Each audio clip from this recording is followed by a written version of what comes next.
Chapter 314. In the time that Shangguanli wasn't in the divine capital, Li Mu had completely replaced her and became the subject closest to the Empress. Although no one could compete with Li Mu for the Empress' favor if she didn't come back, Li Mu didn't want anything to happen to her. Mr. Mei looked at the mirror and frowned. Ali is chasing after Cui Ming this time. She has many internal guards with her. She also has the Fulu and talismans that Her Majesty gave her. Even if she met a sixth realm cultivator with everyone working together, they would have the power to deal with him. The talisman that she left in the palace doesn't have any abnormalities, and it doesn't seem like anything has happened. But why didn't she reply?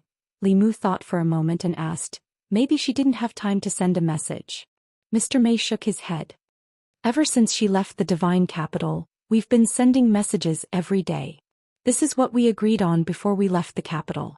Li Mu asked again, could it be that the message talisman was damaged? Mr. Mei continued shaking his head. This possibility is very small. The most likely possibility is that the place she's at is covered by a powerful formation that can't send messages. Li Mu looked at Mr. Mei and asked, where was the last time she replied? Mr. Mei said, 3 days ago Yunzhong County. Yunzhong County was adjacent to the North County. Li Mu thought for a moment and said, how about this? You continue to contact her. I'm going back to the North County anyway, so I'll go to Yunzhong County to take a look.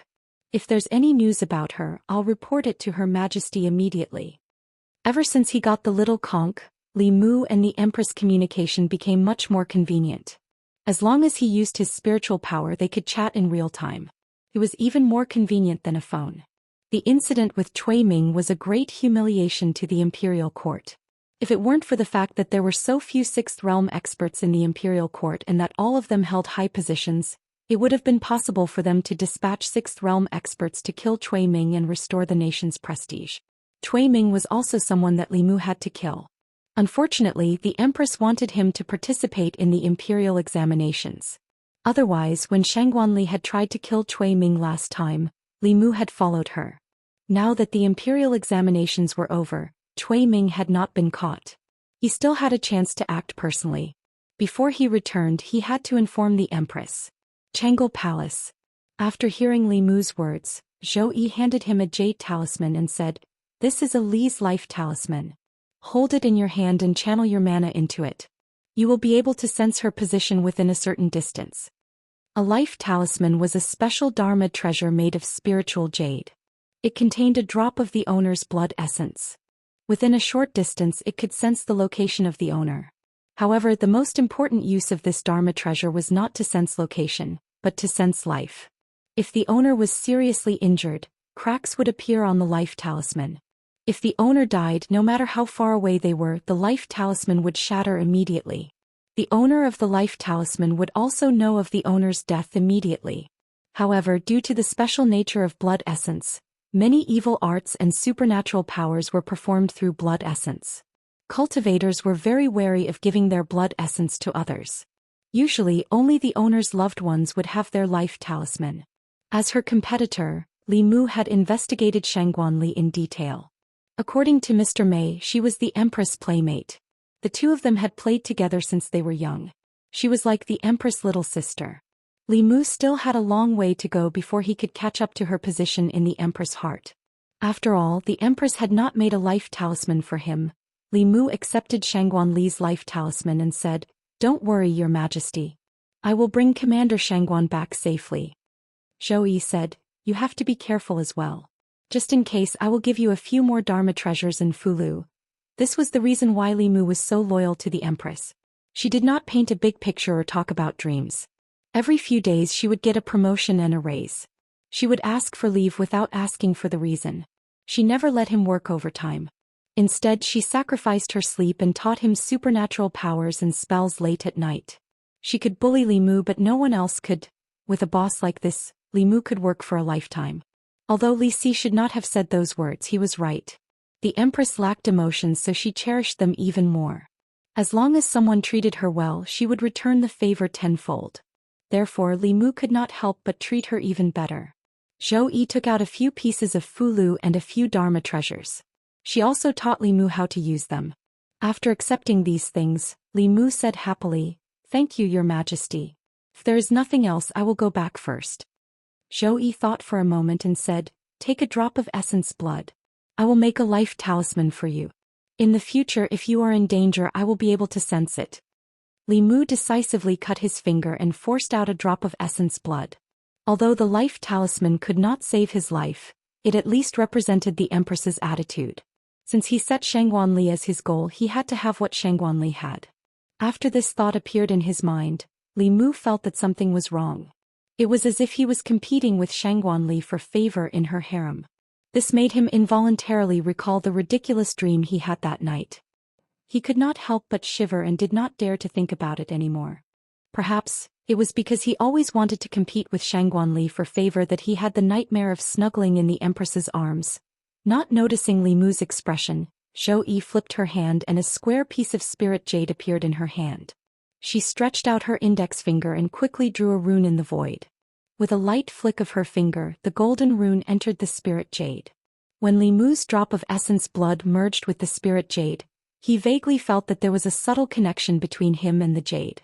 Li Mu was shocked and envious of the Empress's magical ability to draw talismans in the void. The cultivators of the upper realm had too many incredible magical abilities. Zhou Yi took Li Mu's life talisman and said, if there is an accident, contact me at any time with the spirit snail. No matter what happens, remember to protect yourself first. Li Mu, I understand. Zhou Yi nodded and said, go. Li Mu cupped his hands and said, I will take my leave. After leaving the palace, Li Mu returned home and told Xiaobai that the two of them were going back to the north region again and would be staying there for 3 months. Xiaobai heard this and cheered happily, then I will go buy some gifts for Sister Lu and Sister Wanwen. Li Mu grabbed her in time and shook his head, there is no need this time. We still have urgent matters to attend to. Hurry up and pack your things. We will leave now. Shangguanli had lost contact and he did not know what happened. Every time he delayed, she would be in more danger. Xiaobai quickly packed her things and the two of them left the city. They immediately used a high-grade flight talisman and flew into the sky. Yunzhong region was in the east of the north region. Li Mu first sent Xiaobai to Fulu school. Lu Hanyan happened to be in seclusion with Yu Zhenzi. Only Wanwan was on Baiyun Peak. Li Mu left Xiaobai on the peak and flew to the east alone. Chapter 315. Yunzhong Commandery. Yunzhong Commandery was located in the northeast of the Great Zhou. Within Yunzhong Commandery there were very few plains. There were many forests and strange peaks. Peaks that were thousands of feet tall could be seen everywhere. The peaks were often shrouded in clouds, hence the name Yunzhong. Further east from Yunzhong Commandery was no longer within the Great Zhou. It did not even belong to the Zhou continent. Instead it was Yingzhou. Compared to Zhou continent, Yingzhou was just a barren land. The environment of Yingzhou was harsh. There were many mountains, swamps, and poisonous miasma. There were no human countries. Even most demons were unwilling to live there. The border between Yunzhong Commandery and Yingzhou was an ancient mountain forest that stretched as far as the eye could see. The trees in the forest were extremely lush. There were often giant trees that were dozens of feet tall, blocking out the sun. Poisonous miasma would begin to rise from the ground 100 feet into the forest. The people of Yunzhong Commandery regarded this place as a forbidden area. At this moment, a figure arrived from outside the forest. When he was about 100 feet away from the forest, he slowly stopped and hovered in the air. Li Mu held a jade talisman in his hand as he gazed into the depths of the forest. He had used 3 days to travel all over Yunzhong Commandery. Shangguanli's life talisman did not react at all. Just as he was about to give up, the jade talisman in his hand suddenly gave off a warm feeling. This meant that Shangguanli was within 50 kilometers of him. Li Mu followed the direction of the life talisman and found this place. Li Mu frowned slightly as he gazed at the forest filled with poisonous miasma up ahead. Stepping into the forest meant stepping into the territory of Yingzhou. Yingzhou was different from Zhou continent. Since ancient times, it had been a barren land. The poisonous miasma was not suitable for humans to live in. It was not beneficial to cultivators either. Apart from some poisonous insects and demons, regular demons were unwilling to enter this place. The people of Yunzhong Commandery called the ancient mountain forest. The demons born in this place would be nourished by the poisonous miasma from birth. Their intelligence would be eroded, making them more dangerous than regular demons. They would occasionally run out and cause trouble for the people of Yunzhong Commandery. No wonder there was no news from Shangguanli. The terrain here was complicated and the mountains were stacked on top of each other. Mr. Mei did not receive Shangguanli's message, most likely because the signal was not good. Shangguanli was not far ahead. Li Mu did not hesitate too much and quickly flew into the forest. At the same time, deep in the forest, in a valley, Shangguanli raised her head and looked up. The canopy of the ancient trees above her covered the sky and the sun. They had been trapped here for 3 days. Along the way, Cui Ming had almost been caught several times, but he had managed to escape. Later on, they were trapped here by Cui Ming's scheme. Someone had set up a huge formation in this valley. This formation was extremely powerful. Entering the formation was very easy, but exiting it was harder than ascending to the heavens. With the few of them working together and the Dharma treasure that His Majesty had bestowed upon her, they could even put up a fight against a powerhouse in the early stage of the 6th realm. However, they could not break this formation from the inside. Not only that, this formation also blocked her from sending messages, causing her to completely lose contact with the fairies' capital. In the past few days, Cui Ming and the person who set up the formation did not do anything to them. They only trapped them. It was likely that they wanted to wait for their magic power to be depleted so that they could get rid of them effortlessly. A middle-aged woman walked over and shook her head. It still won't work. They probably want to trap us to death or use us as bait to kill more powerhouses from the imperial court. The fact that Cui Ming was a spy from the demon sect had already caused the imperial court to lose a lot of face. If he set up the imperial court again and caused the imperial court to lose even more powerhouses, not only would it cause the imperial court to lose even more prestige, it would also fuel the demon sect's arrogance. Shangguanli took out a piece of spiritual jade and held it in her hand. As she recovered her magic power, she said in a low voice, "I just hope that no one else will come." Outside the valley on top of a mountain, Cui Ming stood with his hands behind his back. The man wearing a black pearl crown glanced at him and asked, "Why don't you just kill them?" Cui Ming said calmly, "It would be too much of a pity to kill them. Shangguanli is the Empress' personal female official. Keeping her alive is more valuable than killing her. Moreover, only by keeping them alive can the imperial court send even more powerful powerhouses. When that time comes, we can take their souls and absorb their cultivation. Wouldn't the two of us be able to advance further? You people from the Meizong sect are really sinister and vicious." The man glanced at him and asked, "Aren't you afraid that you'll attract the most powerful powerhouses? When that time comes, the formation won't be able to trap them and both of us will die." Cui Ming smiled and said, "Don't worry. I know the imperial court better than the Meizong sect. The number of powerhouses at the peak of the 6th realm in the imperial court can be counted on one hand. They can't come here. At most, they can only send the beginner 6th realm. You spent so much time to set up such a formation. It's not just to trap a few 5th realm powerhouses, right?" The black-robed man glanced at him and said, "I'll say this first. Whether it's these people or those who come later, I don't want any of their Dharma treasures. However, I want all of their soul energy." Cui Ming didn't think much and nodded. "I promise you." After the two of them reached an agreement, the black-robed man fell silent for a moment and asked again, "You've been hiding in the Great Zhou court for so long. You must know a lot of secrets. About half a year ago, Chu Jiang of Gozhouzian died. Do you know what happened?" Cui Ming shook his head and said, "This is a top secret in the imperial court. Other than the officials in the North County, I'm afraid only a few people in the imperial court know about it." "Why? Is there a problem with Chu Jiang of Gozhouzian's death?" The black-robed man said in a low voice, "His cultivation is slightly higher than mine.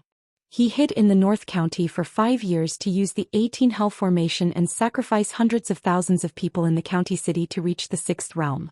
Once the 18 Hell formation is set up, it can trap Zhou Xian to death. Only transcendence can break it. According to what I know, he clearly set up the 18 Hell formation that night, but he still failed in the end." Cui Ming looked at the valley below and asked, "How is this formation compared to the 18 Hell formation?" There was a hint of pride in the black-robed man's voice. He said slowly, "Although I don't have 18 ghost generals under my command, this valley is a wonderful place to gather in. With a little use of the surrounding terrain, I can borrow the power of heaven and earth to set up this formation. Even a 6th realm expert would find it difficult to escape. It's only stronger than the 18 Hell formation, not weaker. Cui Ming smiled and said, then there's no need to worry. If you can refine the souls of these people, I'm sure His Highness Emperor Song will be able to become the head of the 10 kings of hell, right? The black-robed man didn't speak again, but he snorted coldly in his heart. His cultivation was already at the peak of the spectral soul realm. He wasn't inferior to Chu Jiang of Gozhou at that time. If the Great Zhou court sent another 6th realm expert, then with the help of that person's soul power and these people in the battlefield, he had a glimmer of hope to take another step forward. At that time he wouldn't even have to bow down to the Nether Saint. When Emperor Song thought of this, he couldn't help but smile. But in the next moment his eyes moved slightly and he said, hide your aura first. Someone is coming. Li Mu held Shangguan Li's life talisman in his hand as he flew all the way here. Dangers lurked everywhere in this desolate mountain forest. Even cultivators couldn't inhale too much of the poisonous fog and miasma in the forest. He didn't know how many poisonous insects and ferocious beasts he encountered along the way. These insects and beasts were nourished by the miasma, so it was very difficult for them to develop basic spiritual intelligence. But their strength couldn't be underestimated. It was impossible to guard against them, and they greatly delayed his search for Shangguan Li. Li Mu flew in the air in the forest. The life talisman in his hand became hotter and hotter. This meant that the distance between him and Shangguan Li was getting closer and closer. When he flew to a certain valley, the life talisman in his hand was already burning hot. This meant that Shangguan Li was near him. In the valley, Shangguan Li looked at Li Mu, who was floating in the air. Her expression changed and she warned loudly, don't come over. Li Mu heard the voice and flew into the valley. Looking at Shangguan Li, who was not far ahead, he asked, what did you just say?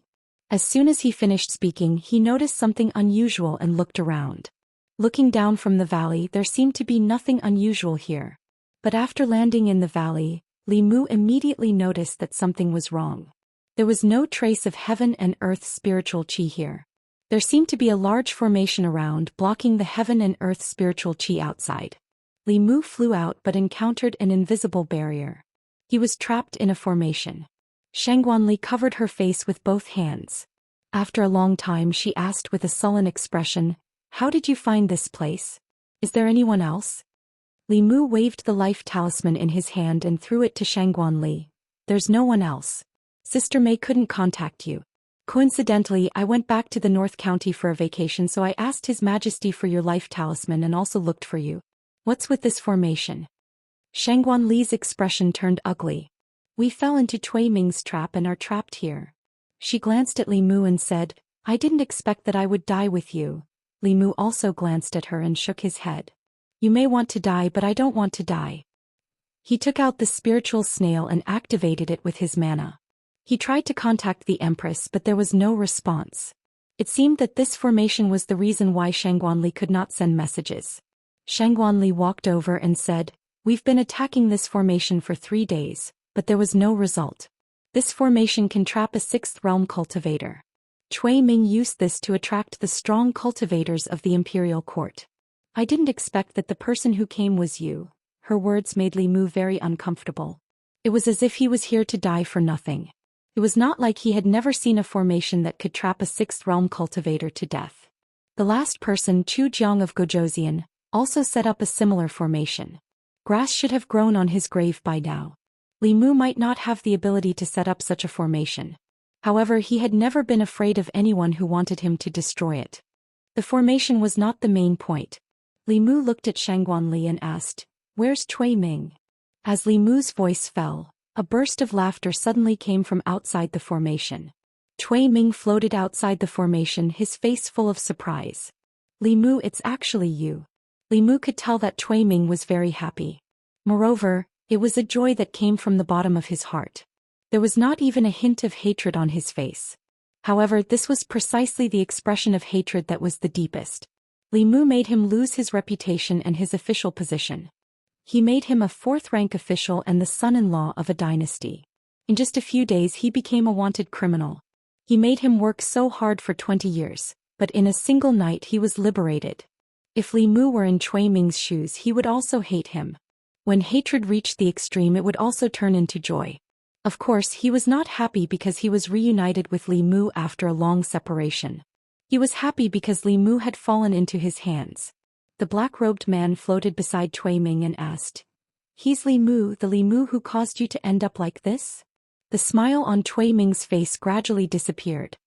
He looked at Li Mu with endless hatred and said, "When the time comes, don't kill him directly. I want him to suffer all kinds of torture in this world. Only then can I vent the hatred in my heart." He was just a 4th-level cultivator. Emperor Song did not take him seriously at all. He said, "Do as you wish." Cui Ming floated in the air and sneered, "Li Mu, oh Li Mu. You didn't think that you would fall into my hands so soon, did you?" Li Mu looked up at him and said disdainfully, "You're not the son-in-law anymore and you still call yourself, this prince. The princess residence has now taken someone else's surname. There's a new son-in-law who calls himself, this prince. He lives in your house and sleeps with your wife. Fortunately you two don't have children. Otherwise he would beat your children." Cui Ming's face became extremely gloomy. He gritted his teeth and said, "That bastard."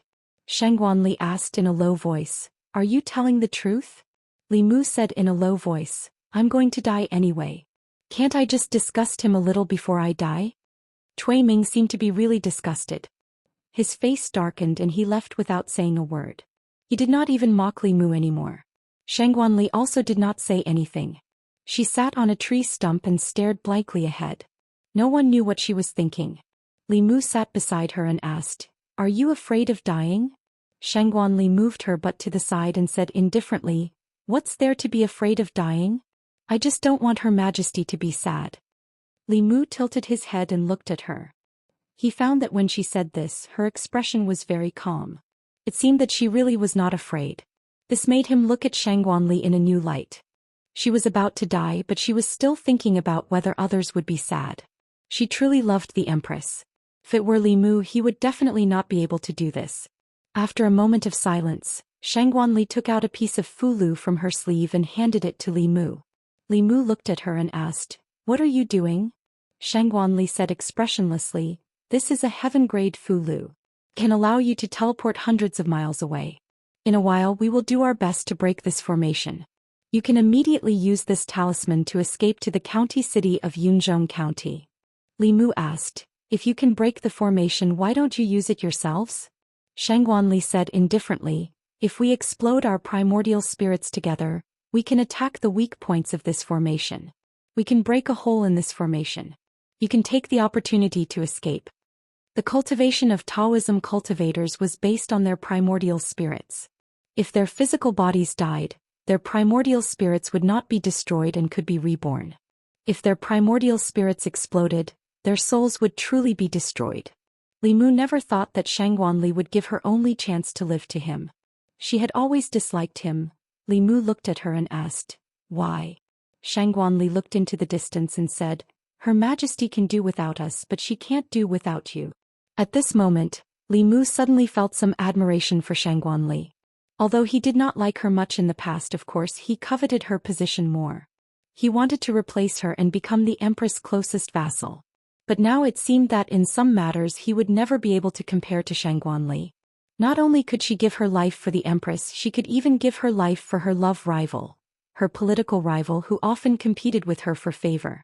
It was enough to show her unadulterated loyalty to the Empress.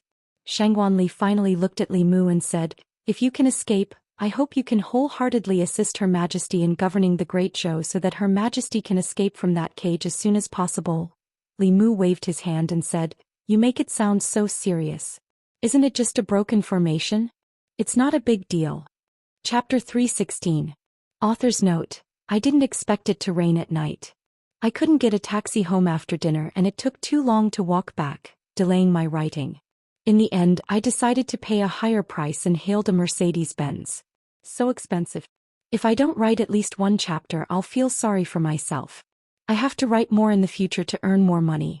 Before coming to Yunzhong County, Li Mu didn't think that Shangguanli and the others would be trapped by Cui Ming. With her strength, it was enough to deal with Cui Ming alone, not to mention that she had these internal guard experts by her side. He only wanted to check on her situation on the way back to the North region and then report to the Empress. He didn't expect that with so many people they would still be defeated by Cui Ming. If they knew the result, the imperial court would definitely send Sixth Realm experts. Shangguanli looked at Li Mu calmly. The array he mentioned had already trapped the 5 of them for 4 whole days. If it were any other time, Shangguanli would inevitably scold Li Mu. However, at this moment she didn't have the mood to scold Li Mu for his lack of knowledge. She said, attacking this array will backfire. Don't force yourself. Save your mana and try your best to escape later. Li Mu looked at her and asked, are you really willing to die for me? Shangguanli said calmly, not for you but for Her Majesty. Li Mu waved his hand and said, it's the same.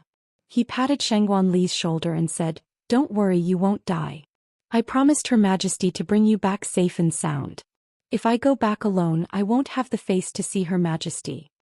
You're still saying this at a time like this? Ugh. Shangguanli just opened her mouth when Li Mu covered it. Li Mu raised his head to take a look and said, I happen to know of this formation. Although this formation is powerful, it's not like there's no way to break it. Including you, there are 5 5th-level cultivators here. That's enough. Shangguanli took away Li Mu's hand and didn't care about his rude behavior just now. She quickly asked, is what you said true? What Li Mu said was naturally true.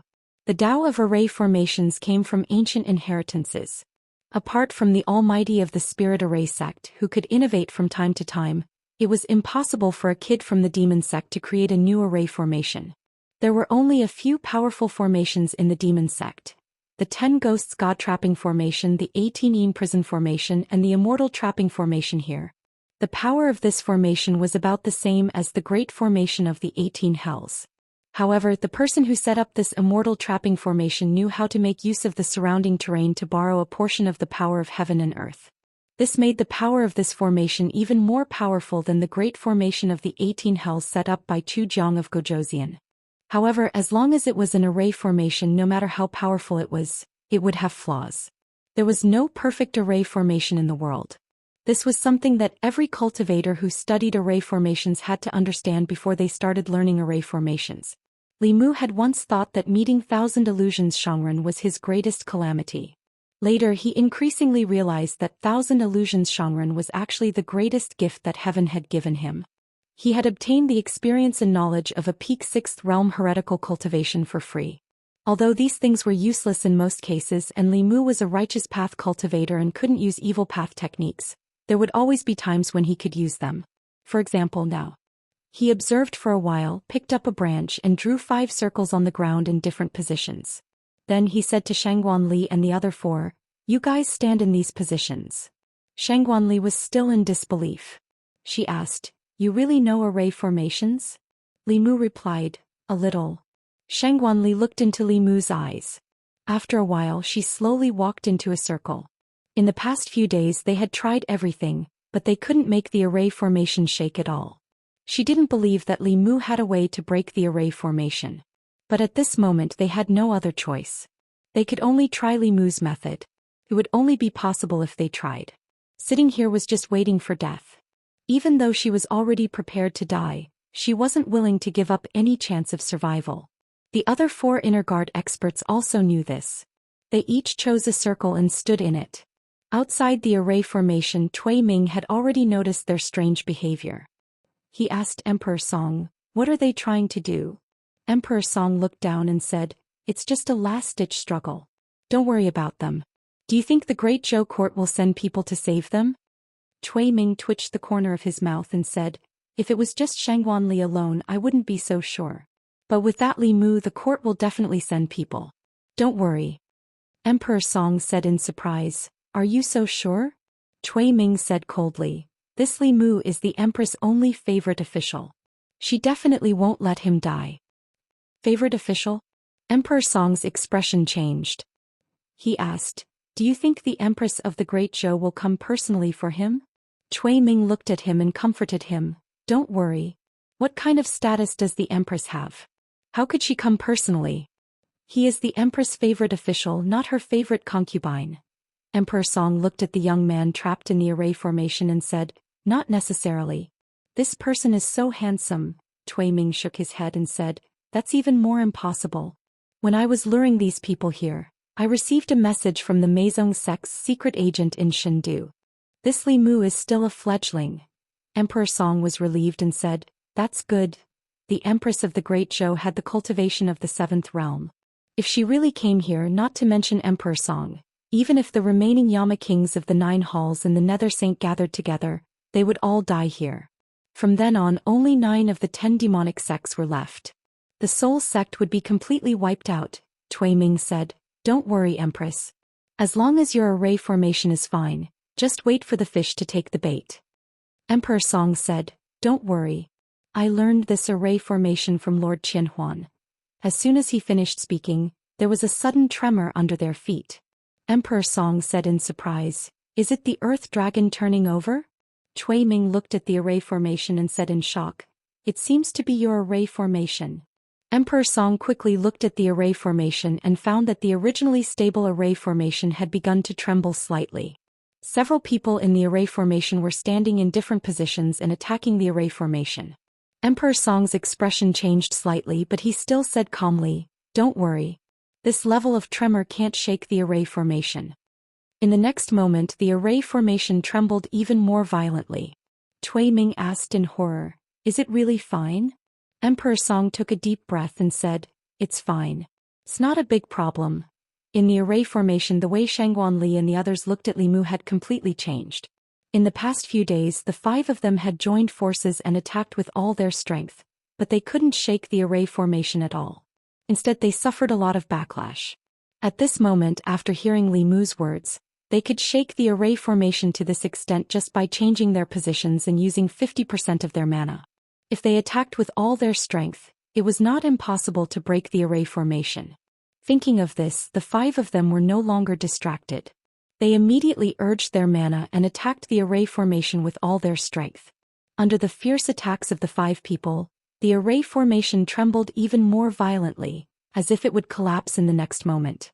Emperor Song finally couldn't keep calm and said quickly, "Stabilize the array formation with me."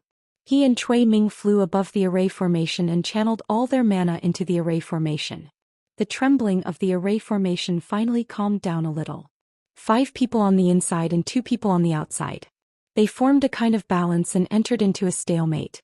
At this moment, Li Mu, who was in the array formation, flashed a green light in his hand and the Xianxia sword appeared. He urged the Xianxia sword and slashed at the array formation with all his might. The balance between the 2 sides was broken and the array formation started to tremble violently again. Emperor Song and Cui Ming tried their best to stabilize the array formation, but they still couldn't stabilize it. At this crucial moment, Cui Ming looked down and shouted, "What are you waiting for?" As soon as he said this, one of the inner guards attacking the array formation suddenly changed the direction of his attack. He attacked with all his might and landed on another inner guard in front of him. Puff! The middle-aged woman was suddenly attacked by her companion. Her body flew out horizontally and blood spurted out. Her breath instantly weakened and her body landed heavily on the ground. She pointed at the person behind her and said in disbelief, "You?" The woman sneered and flew up. Under the control of Emperor Song, a gap appeared in the array formation. She flew out of the gap and the gap quickly closed. Without the attacks of the 5 people, the array formation immediately stabilized. The woman's body floated in the air and stood side by side with Emperor Song and Cui Ming. She looked down at everyone from above. Although she didn't say anything, the truth was obvious. Shangguan Li looked at her. At this moment she thought about how Cui Ming was always able to escape before them all the way here. She was also the one who intentionally led them here. Shangguan Li realized something and gritted her teeth. "So it's you." The woman smiled and said, "Commander Shangguan, you realized it a little too late. There was a spy from the demon sect among the inner guards. One of the inner guards was severely injured by her sneak attack and could no longer use his strength. Only 3 of the original 5 Fifth Realm cultivators were left. The hope that had just been ignited in their hearts was extinguished just like that. At this moment, even if the 3 of them self-destructed their primordial spirits, they still wouldn't be able to break the array formation." Li Mu walked to the injured inner guard and asked, "How are you?" "I won't die." The middle-aged woman struggled to stand up and asked Li Mu, "Can the 3 of us break this array formation?" What she meant was that she no longer had the power to break the array formation. Li Mu shook his head and said, under normal circumstances at least 5 fifth realm cultivators are needed to break this array formation. Shangguanli was a little disappointed. She looked at Li Mu and said, it looks like we still have to die together. Li Mu also sighed and said, Plan A has failed. We can only carry out Plan B. Shangguanli was stunned and asked, what Plan B? Li Mu said, under normal circumstances, 5 fifth realm cultivators are needed to break this array formation. Under abnormal circumstances I alone will be enough. Li Mu didn't want to do it himself when there were other ways. That was a method that would kill 1,000 enemies but cost 800 of his own men. He didn't want to use it unless he had no other choice. However, he had no other choice now. He looked at Shangguanli and said, Commander Shangguanli, can you do me a favor? Shangguanli adjusted her transcendence energy to its peak and said seriously, what do you need me to do? Li Mu stretched out his hand and said, can you support me a little? Shangguanli looked at him blankly. Just a moment ago she was already prepared to die. This contrast stunned her for a moment. However, she quickly regained her senses and supported Li Mu. She asked, and then? Li Mu said, you just need to support me. He took a deep breath and formed a seal with one hand in his sleeve. He looked up at the sky. Outside the array formation, Cui Ming and the woman suddenly felt their hair stand on end. An extreme fear arose in their hearts. Emperor Song's expression changed drastically. He grabbed the two of them by the shoulders and shouted, retreat. The 3 figures flashed and instantly disappeared on the spot. Crack. The moment they retreated, something in the surroundings seemed to shatter. Puff. Li Mu spat out a mouthful of blood and his aura instantly weakened. Shangguanli hurriedly supported him and asked with concern, are you okay? Li Mu touched the corner of his mouth and said, I'm fine. The sturdiness of this formation was even greater than that of the 18 Hell formation. The power of the heavens and earth that had been surging into his body had been weakened even more. His strength had also made a qualitative leap compared to a few months ago. He had only suffered some minor injuries. Li Mu took out a few healing pills and threw them into his mouth. Shangguanli and the others looked up at the sky with dazed expressions. Although they didn't know what just happened, the array formation that trapped them for 4 days above their heads disappeared just like that. Chapter 317. Seeing that the formation was broken, Cui Ming's face was filled with fear. Her voice was hoarse as she asked, is this what you meant by no problem? How is this possible? Emperor Song's face was also filled with disbelief. The immortal trapping formation that he set up was even stronger than Chu Jiang of Gojoseon's 18 hellish formation. How could it be broken so easily? Even if it was unbelievable, the truth was right in front of his eyes. After Shangguanli and the other 2 regained their senses, they immediately flew up. Their eyes were filled with murderous intent as they looked at the 3 figures in front of them. Out of the 4 internal guards, 1 betrayed them, 1 was severely injured and only 2 were left. The severely injured woman no longer had the ability to fight. Including Shangguanli, there were 3 people on both sides. There was no need for words. In an instant, the 6 of them unleashed their powers and magic treasures and quickly engaged in battle. Although Emperor Song was at the 5th realm, he was clearly a powerful cultivator at the peak of the 5th realm. Shangguanli and the other internal guard attacked with all their might. Even with the advantage of Fulu's magic treasures, they were still suppressed by him. The other inner guard was entangled by the Devil Sect spy and was unable to extricate himself. In this way no one could take care of Cui Ming. Cui Ming looked at Li Mu with eyes full of hatred. She said sinisterly, it's all because of you that I am today. This day next year will be the anniversary of your death. Li Mu said calmly, don't accuse me. You are today only because you are a beast. Cui Ming did not waste any more words with Li Mu. She formed a seal with her fingers and the air around them cracked. A few invisible wind blades flew towards Li Mu. The wind blades were extremely fast. In the blink of an eye they were beside Li Mu. Plang. Just as they were about to hit Li Mu, a golden armor suddenly appeared around Li Mu's body. The wind blades hit the golden armor and made a crisp sound. Li Mu stood in his original position and did not move. Golden armor talisman. Cui Ming's expression was ugly. Although the golden armor talisman was only earth rank, his cultivation was only in the creation realm. With his early-stage creation realm strength, it would take a lot of effort to break the golden armor talisman. Just as he was about to make a move, Li Mu moved faster than him. A white light flashed in his hand and a stack of fulu appeared in his hand. Without thinking, he threw them all out. Rumble. Above Cui Ming's head, dark clouds gathered and purple thunderbolts flashed continuously. Cui Ming dodged a few purple heavenly thunderbolts in a sorry state. Suddenly he felt a chill on his back and his hair stood on end. A golden sword talisman was thrusting towards his back. Plang. Cui Ming held a bronze mirror in his hand to protect his vitals. When the sword talisman hit the bronze mirror, it immediately shattered. Cui Ming's body was also sent flying several feet.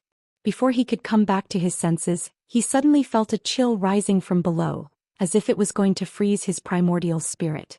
When he bent down to take a look, he realized that his feet had already been frozen, and the layer of ice was still spreading upwards.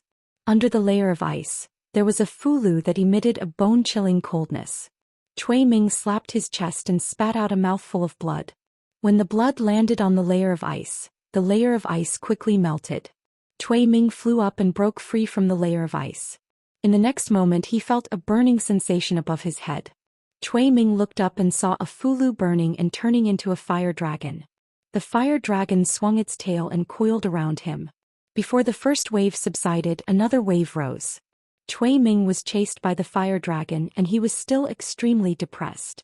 Exactly how many high-grade talismans does this Li Mu possess? He's a 5th-level expert, yet he was actually forced to only be on the defensive by Li Mu, who's a level lower than him, and he didn't have the slightest ability to retaliate. After using his mystique with great difficulty to kill the fire dragon, another small golden sword pierced towards him from the front. Cui Ming swung his sword at the sword talisman with all his might. He did not notice that a small paper man had already flown behind him. The paper man stuck to Cui Ming's body. Cui Ming maintained his sword-swinging posture and was rooted to the spot. Whoosh! The small golden sword was extremely fast and was aimed at his forehead. At this moment Cui Ming was unable to use his dermic powers. If he was pierced by the sword talisman, his primordial spirit might be able to escape, but his physical body would definitely perish. Bang! Seeing that Cui Ming was in trouble, Emperor Song abandoned Shangguanli and the expert inner guard and rushed over. He kicked Cui Ming away and used one hand to grab the sword talisman. Black fog spread out from his hand, and the sword talisman struggled and buzzed a few times before dimming and completely collapsing. Emperor Song waved his hand, and the immobilization talisman on Cui Ming's body burned. He looked at Cui Ming and said, "You were actually forced into this state by a 4th-level junior. Could it be that you only know how to enjoy yourself these years in the Immortal's capital and neglected your cultivation?" Cui Ming's face darkened. He said, "This person has countless treasures on him. You can try and see how difficult it is to deal with him." "Then I'll deal with him first," Emperor Song said lightly. His hands moved quickly and formed a huge ghost seal in the air. This ghost seal was 10 feet square. After it was formed, it smashed towards Li Mu's head with the speed of lightning. Li Mu still stood where he was. As the ghost seal descended, the golden armor on his body shattered. Just as the ghost seal was about to land on his body, Li Mu's body emitted a white light again. When the white light touched the ghost seal stopped in mid-air, unable to land and finally collapsed. Emperor Song's eyes were filled with shock. He blurted out, "An upper-grade heaven-class protective Dharma treasure." At this moment he was cursing in his heart. Just how much did the Empress of the Great Zhou pamper Li Mu? An upper-grade heaven-class protective Dharma treasure was even more precious than fulu and elixirs of the same level. It was also a rare item even for a 6th-level cultivator. Yet it was worn by a 4th-level cultivator. Even a 6th-level cultivator would need to attack with all his might to break through the defense of this Dharma treasure. Normal attacks below the 6th level were no different from scratching an itch to him. Shangguanli saw that Emperor Song also had his eyes on Li Mu and was about to come over with the internal guard. Li Mu waved his hand at them and said, "You guys go deal with that spy first. Leave Cui Ming and this ghost to me." Shangguanli saw the white light on Li Mu's body and knew that the Empress must have given him an even more powerful Dharma treasure. Emperor Song and Cui Ming couldn't do anything to him for a while, so she wasn't worried anymore. She said to the middle-aged woman beside her, "Clean up the sect first, then help him." Emperor Song also looked at Li Mu and said to Cui Ming in a low voice, You and I work together to deal with this person. This Dharma treasure requires mana to activate, and he's only a 4th level cultivator. Let's see how long he can last. An upper-grade heaven-class Dharma treasure drained a lot of mana. This was because it was originally designed for 6th level cultivators. Dongxian cultivators could use it continuously for 2 hours, but a divine tier cultivator might not even be able to last for half an hour. In a situation where the outside world was constantly attacking, the duration would be even shorter. Li Mu's mind moved and a pile of spiritual jades appeared at his feet. As he absorbed the spiritual energy in the spiritual jades, he used the swordsman formula to recover his mana using the power of heaven and earth around him. Only then did he manage to achieve a dynamic balance with the speed at which the Dharma treasure was draining his mana. Emperor Song and Cui Ming attacked Li Mu from afar, and their faces gradually showed signs of doubt. They originally thought that Li Mu would last for a while at most, but now that half an hour had passed he still seemed to be in good spirits and did not look like he had overdrawn his mana at all. On the other hand, the two of them were the ones who were draining their mana continuously. If this continued, they might be the first to run out of mana. Emperor Song attacked a few more times and finally gave up. He said, "This person is strange. Spells and divine powers are useless against him. Let's get close and take his life." He stretched out his hands and 2 ghostly long blades appeared in his hands. Cui Ming took out a folding fan from his waist. The two of them stopped attacking Li Mu from afar and flew towards him. In a situation where the difference in mana was not too great, Li Mu was not afraid of anyone in close-range combat. However, regardless of whether it was Cui Ming or Emperor Song, their mana was far superior to his. In the face of absolute power, any technique was meaningless. If the examiners of the Ministry of War did not suppress their abilities to the 4th level, no matter how skilled Li Mu was in martial arts, he would not be a match for them in the combat examination. Emperor Song and Cui Ming, these two shameless people, one in the Destiny realm and the other in the peak of the Spectral Spirit realm, teamed up to bully him who was at the 4th level. No matter how powerful Li Mu's divine powers and Dao techniques were, his cultivation was too low, and he would not be able to defeat the two of them together. Fortunately, ever since Lu Hanyan became Yu Zhenzi's disciple, ever since he hugged the Empress' thigh, divine powers and Dao techniques were no longer his trump cards. Li Mu flipped his hand and 2 Fulu cards appeared in his hand. He threw the Fulu out and a golden light flashed on the Fulu. The 2 Fulu cards turned into 2 armored soldiers about 10 feet tall. The 2 armored soldiers held long halberds, and their bodies emitted 5th-level aura. These 2 golden armor soldier talismans were bestowed to him by the Empress. Although they were also at the heavenly level, they could not be compared to the one Li Mu obtained from Fulu School. Only a handful of talisman Dao experts in Fulu School could create 6th-level golden armor soldier talismans. However, Cui Ming and Emperor Song were only at the 5th level, and there was no need to use that trump card. The 2 golden armor soldier talismans were controlled by Li Mu, and they were telepathically connected to Li Mu. After they appeared, they went straight for Cui Ming and Emperor Song. "What talisman is this? How many Fulu cards does he have?" The 2 golden armor soldier talismans completely entangled Cui Ming and Emperor Song. Cui Ming was weaker and was quickly suppressed by the golden armor soldier. Emperor Song dealt with 1 golden armor soldier with ease. Li Mu simply let the 2 golden armor soldiers work together to deal with Emperor Song, and he threw out another stack of Fulu cards at Cui Ming. Cui Ming held a fan-shaped weapon in his hand and dealt with it in a pathetic manner. He had cultivated for many years and he had never been so frustrated in a battle. This was not a battle at all, but a competition to see who was richer. He glared at Li Mu and said coldly, "Do you think you are the only one with Fulu?" He took out a Fulu card from his chest. His face showed a pained expression, but he still activated it without hesitation. The power of heaven and earth above Li Mu's head rippled, and a huge golden palm print appeared from the void and pressed down on him. This Fulu card was obviously not an ordinary item. The power of heaven and earth contained in this palm print was comparable to a normal attack from a 6th realm cultivator. Li Mu's armor artifact could withstand a 6th realm cultivator's attack, but it was not unlimited. In fact, the armor artifact could help him weaken the attack, but he still had to bear a portion of it himself. The armor artifact would also be damaged after taking several hits from a Dongxian cultivator. Even with the armor artifact, Li Mu could not avoid being injured after taking this hit. He did not even think and threw out a few more Fulu cards. Light and shadow overlapped above Li Mu's head. A golden armor, a green shield, a tortoise shell, and a bell shadow protected him firmly. When the palm print pressed down, the golden armor was the first to crumble. The green shield lasted for a moment before crumbling as well. The tortoise shell and bell shadow were the last to crumble. After breaking through 4 barriers, the palm print was like an arrow at the end of its flight. It was easily neutralized by Li Mu's armor artifact. A few more Fulu cards appeared in Li Mu's hand. He looked at Cui Ming and said, "Do you have more?" Cui Ming's face was gloomy. He was not Li Mu. He did not have the Empress's favor, so he naturally did not have so many high-level Fulu cards. He no longer had any Fulu cards of that level. Even if he did, it would probably be wasted. Although he did not want to admit it, he had to admit that he could not do anything to Li Mu by himself. He could only hope that Emperor Song could destroy the 2 divine weapons or exhaust their spiritual energy so that they would dissipate on their own. Although the divine weapons were powerful, they would not exist for long. Cui Ming's mind wandered for a moment before he suddenly felt something tighten around his waist. He looked down and realized that a golden rope had wrapped around his waist. After being bound by the rope, Cui Ming's spiritual energy was immediately sealed. His body fell heavily from the sky. Li Mu walked slowly towards Cui Ming and kicked him heavily.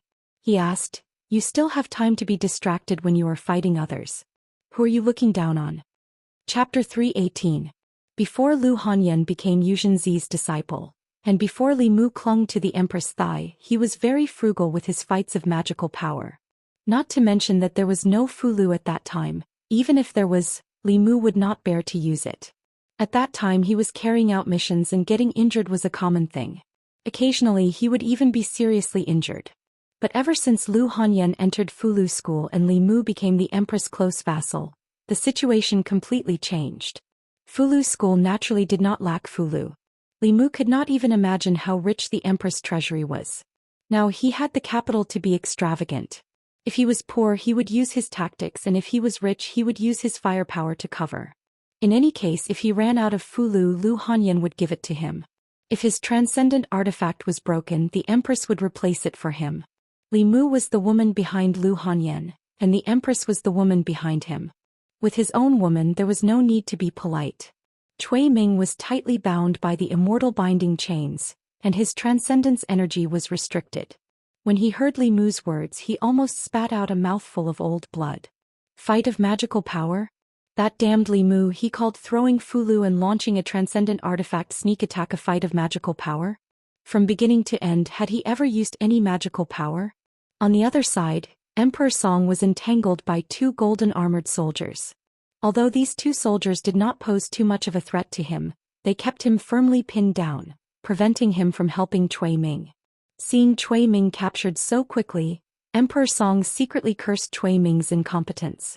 He was actually captured alive by a cultivator 1 level lower than him, but he could not watch him die without doing anything. With a low roar, his body turned into a cloud of ghost fog, enveloping the 2 golden armored soldiers. Golden light shone brightly in the black fog, and soon, Li Mu lost contact with the 2 golden armored soldiers. The black fog reformed into Emperor Song again, but his aura was now much weaker than before. It was not easy for him to defeat the 2 soldiers. After dealing with the 2 soldiers, Emperor Song rushed straight towards Li Mu. Li Mu casually threw out 2 Fulu, which turned into 2 golden armored soldiers, blocking Emperor Song's figure. Emperor Song was already a little stunned. Such a precious Fulu, ordinary cultivators would carefully keep it as a life-saving trump card at a critical moment. However, such a precious Fulu was like an ordinary yellow paper in Li Mu's hands. He threw it away as he pleased. Even as an enemy, Emperor Song felt his heart ache when he saw this. Emperor Song was blocked by 2 more soldiers. Li Mu looked at Cui Ming on the ground, wondering if he should hand him over to the imperial court or kill him on the spot. Meizong had spent 20 years to help Cui Ming to the position of assistant minister of the secretariat. His position in Meizong must not be low, and he must know many secrets of the demon sect. It would be a waste to kill him just like that. Cui Ming's body was tied up and he could not move. When he raised his head he saw the murderous intent on Li Mu's face. A trace of ruthlessness appeared on his face. He bit the tip of his tongue and spat out a mouthful of essence blood. His lips moved slightly and no one knew what he was saying. The next moment, a white light flashed on his body and his figure suddenly disappeared. The immortal binding lock fell to the ground, and Cui Ming's body reappeared 10 feet away. His face was as pale as paper and his breath was extremely weak. At this moment, a scream came from Shangguan Li's direction. Under the siege of Shangguan Li and another expert internal guard, that demon sect spy's body was quickly destroyed. His primordial spirit was also captured and trapped in a magic treasure. Shangguan Li and the middle-aged woman flew over and said, "Kill Cui Ming and leave his primordial spirit behind." The two controlled their flying swords and attacked Cui Ming, while Li Mu stood aside and watched. Cui Ming had just escaped from the immortal binding lock with some kind of secret technique. He was already seriously injured and was no match for the two of them. Cui Ming looked at the two and roared, "You forced me to do this." He suddenly opened the folding fan in his hand, took out 7 ribs and quickly stabbed them into 7 parts of his body. Then he took out a piece of fulu and swallowed it. Whoosh, whoosh. All of this happened very quickly. After Cui Ming did all this, Shangguan Li and the expert internal guard's flying swords were already in front of him. One sword was aimed at his chest, the other at his throat. When the two flying swords were only an inch away from Cui Ming's body, they both stopped. Cui Ming stretched out his hands and grabbed the two flying swords. The two flying swords struggled in his hands. Cui Ming clenched his fists and the two flying swords directly shattered. Poof! Shangguan Li and the middle-aged woman were mentally connected to their magic treasures. When their magic treasures were destroyed, the two of them spat out a mouthful of blood. They stared at Cui Ming in shock. To be able to crush their magic treasures with his bare hands, what cultivation level was Cui Ming at now? Cui Ming threw the shattered flying swords on the ground and looked at them indifferently. His aura quickly climbed from early-stage creation realm to mid-stage creation realm, and then to peak creation realm. It did not stop until he broke through a certain barrier. A powerful pressure suddenly descended. Li Mu had felt this pressure from cultivators at the 6th level before. Emperor Song noticed the change in Cui Ming. After being stunned for a moment, he forced the 2 golden-armored soldiers back and said respectfully, "Emperor Song, one of the 10 kings of hell under the Nether Hell Saint, greets the Heavenly Lord." Cui Ming glanced at him. There was only indifference and disdain in his eyes. It was obvious that he did not take him seriously. Li Mu noticed that Emperor Song had addressed Cui Ming as Heavenly Lord. He carefully observed this person. As expected, although he still had Cui Ming's aura on him, his temperament and strength were poles apart from Cui Ming's. Cui Ming had obviously used the divine power of self-sacrifice to make a powerful cultivator of the demon sect descend from a distance. This powerful cultivator was at least at the 7th level. Only a 7th level cultivator could raise Cui Ming's strength so much from a distance. Li Mu had inherited the memories of the 1,000 Illusions Venerable Master, so he was not unfamiliar with the powerful cultivators of the demon sect. There was only one 7th level cultivator of the demon sect who had the title of Heavenly Lord. That was the great elder of the demon sect's Mirage sect, the Heavenly Lord of Myriad Illusions, who held a prominent position in the demon sect's 10 sects. This person's cultivation was at the 7th level, and his strength far surpassed that of the 1,000 Illusions Venerable Master. Of course, his actual body was very far away from here. This was only his avatar. Li Mu ordered the 2 golden-armored soldiers to give up on Emperor Song and go straight for Cui Ming. He wanted to test his strength first. Cui Ming, who was possessed by the Heavenly Lord of Myriad Illusions avatar, glanced indifferently at the 2 golden-armored soldiers. He reached out his right hand and clenched it lightly. The 2 golden-armored soldiers' bodies were restrained. They immediately collapsed and turned into specks of golden light. This was the difference between the 6th level and the 5th level. This difference was almost impossible to make up for. Shangguan Li's expression had already become very serious. After Cui Ming's aura soared to the 6th level, she knew that even though they had broken the array, they would not be able to escape today. She stuffed the fulu into Li Mu's hand and said, "We'll hold him back for a while. You take the opportunity to escape. Yunzhong County is no longer safe. Go to Baiyin Mountain as fast as you can." Li Mu asked, "Can you stop him?" Shangguan Li said in a low voice, "It's enough for you to activate this talisman and escape." Li Mu said helplessly, "Can you stop thinking about dying all the time?" Shangguan Li looked at Cui Ming and said, His current strength has already reached the 6th level. If it weren't for that demon sect spy, we would still have hope. But now, if you don't leave, we can only die together. Li Mu said, I still have a high-grade heaven tier Fulu. Can summon a 6th level gold-armored soldier. Shangguanli was stunned for a moment and immediately said, then hurry up and take it out. Li Mu hesitated for a moment and said, I can't bear to. This Fulu was his final trump card. It was too wasteful to use it on Cui Ming. Li Mu did not believe that the 10,000 illusions god was really so powerful. Just a divine clone from a distance was enough to let Cui Ming cross a major realm. Even if he did look like a 6th level, he was definitely not as strong as a true 6th level. Shangguanli looked at Li Mu. Her lips moved, but she suddenly did not know what to say.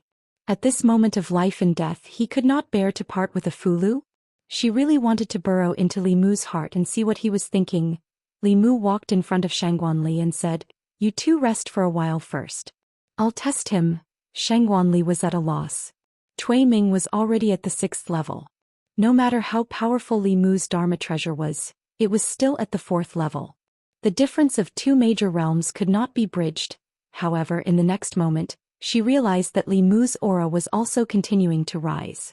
Early stage divine power, mid-stage divine power, peak stage divine power, early stage creation realm, mid-stage creation realm. His aura finally stabilized at the mid-stage creation realm. It was even stronger than Shangguanli's. Shangguanli looked at Li Mu in a daze. At this moment, there seemed to be an illusion overlapping on his body. It was the illusion of a woman. Li Mu formed a seal with his hands and chanted in his heart, heaven and earth are limitless. Borrow the power of the universe. The power is born from the heart and grows endlessly. Heavenly Lord Tai, as the law commands. The Xianxia sword turned into thousands of sword shadows and slashed toward Cui Ming. Cui Ming raised his hands and a golden light shield appeared around his body. The sword shadows fell on the light shield and shattered. When the last sword light fell, the light shield was also full of cracks and shattered. Li Mu's hand seals changed again and he chanted, heaven and earth are limitless. Receive the order of the wind and thunder. The dragon fights in the wild, destroy all. Heavenly Lord Tai, as the law commands.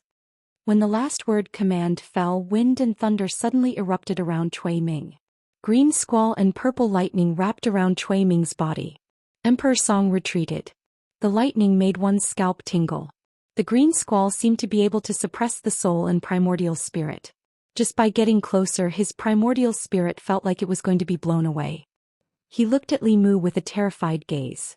It was no wonder that Cui Ming would fall into this person's hands. He looked like he was only at the 4th realm, but whether it was his Fulu Dharma treasure or his Abhijna Dao technique, they were all incredible. Even if a strong person at the peak of the 5th realm encountered him, they would not be at an advantage. After a while, the wind and thunder dissipated.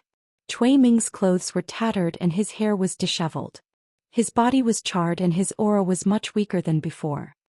He looked at Li Mu with a murderous gaze and said eerily, you've had enough fun. It's my turn now, right? In the blink of an eye, he pointed a finger at Li Mu.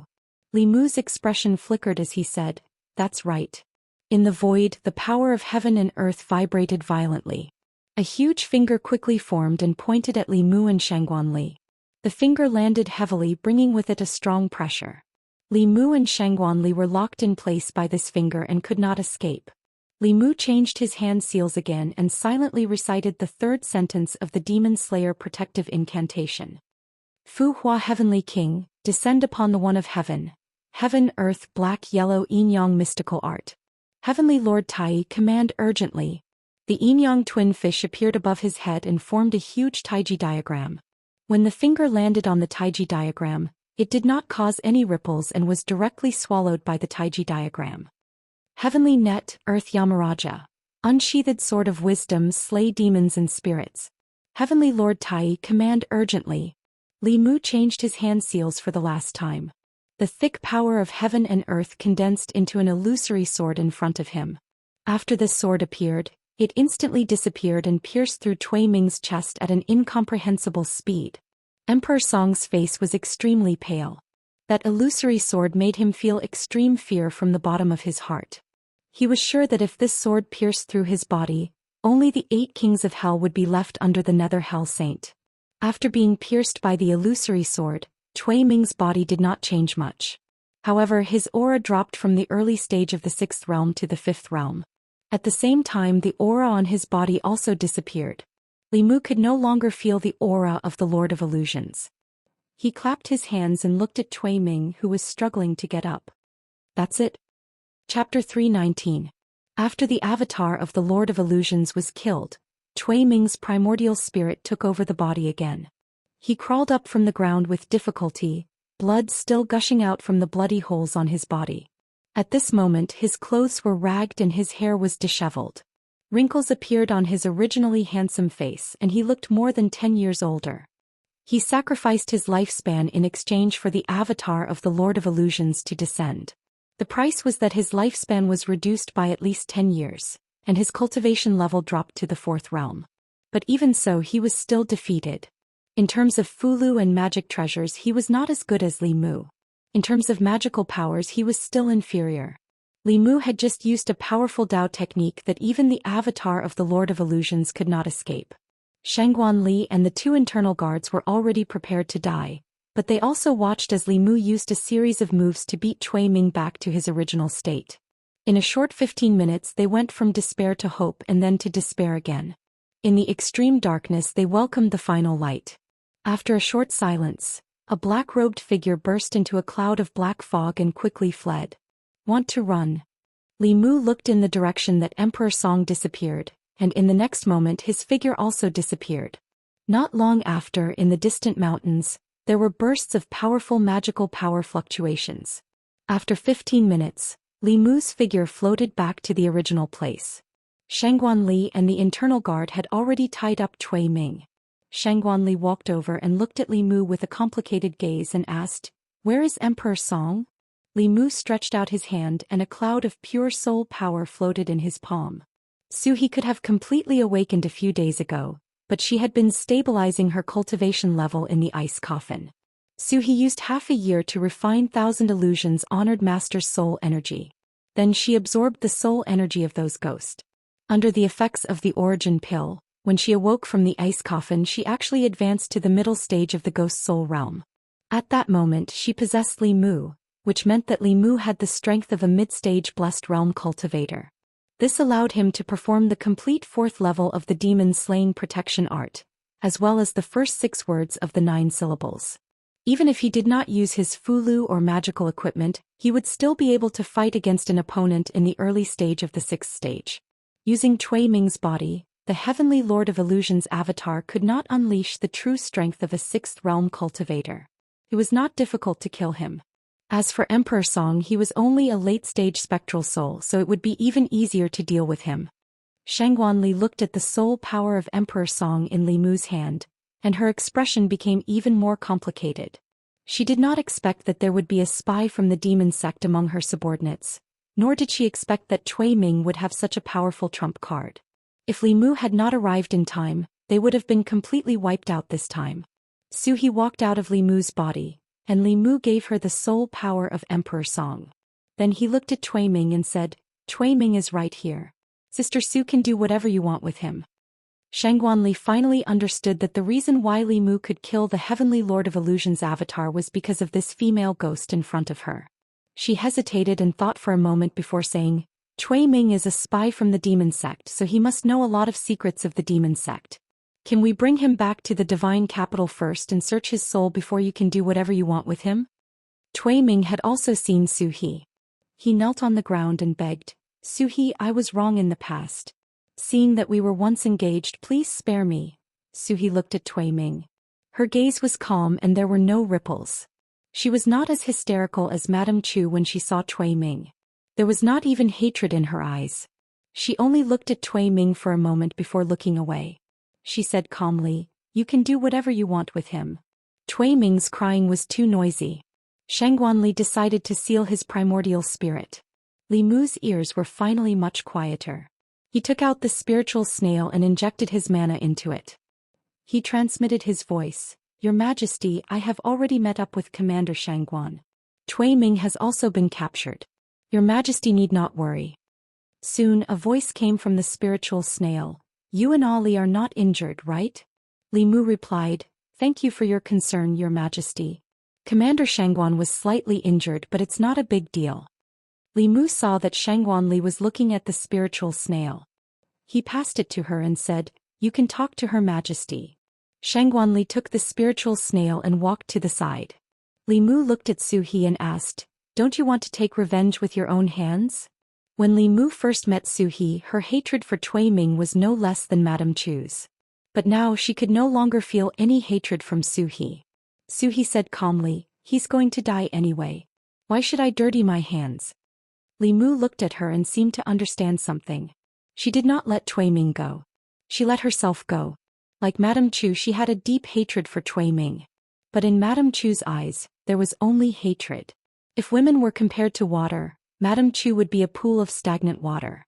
Zhou Xian would be a cheerful mountain spring, always full of life and vitality. Compared to a pool of stagnant water, Li Mu still preferred a lively mountain spring. He was very gratified that Zhou Xian could walk out of her hatred. Her memory was still stuck at the battle with the Trey Ant and the encirclement of a group of ghosts.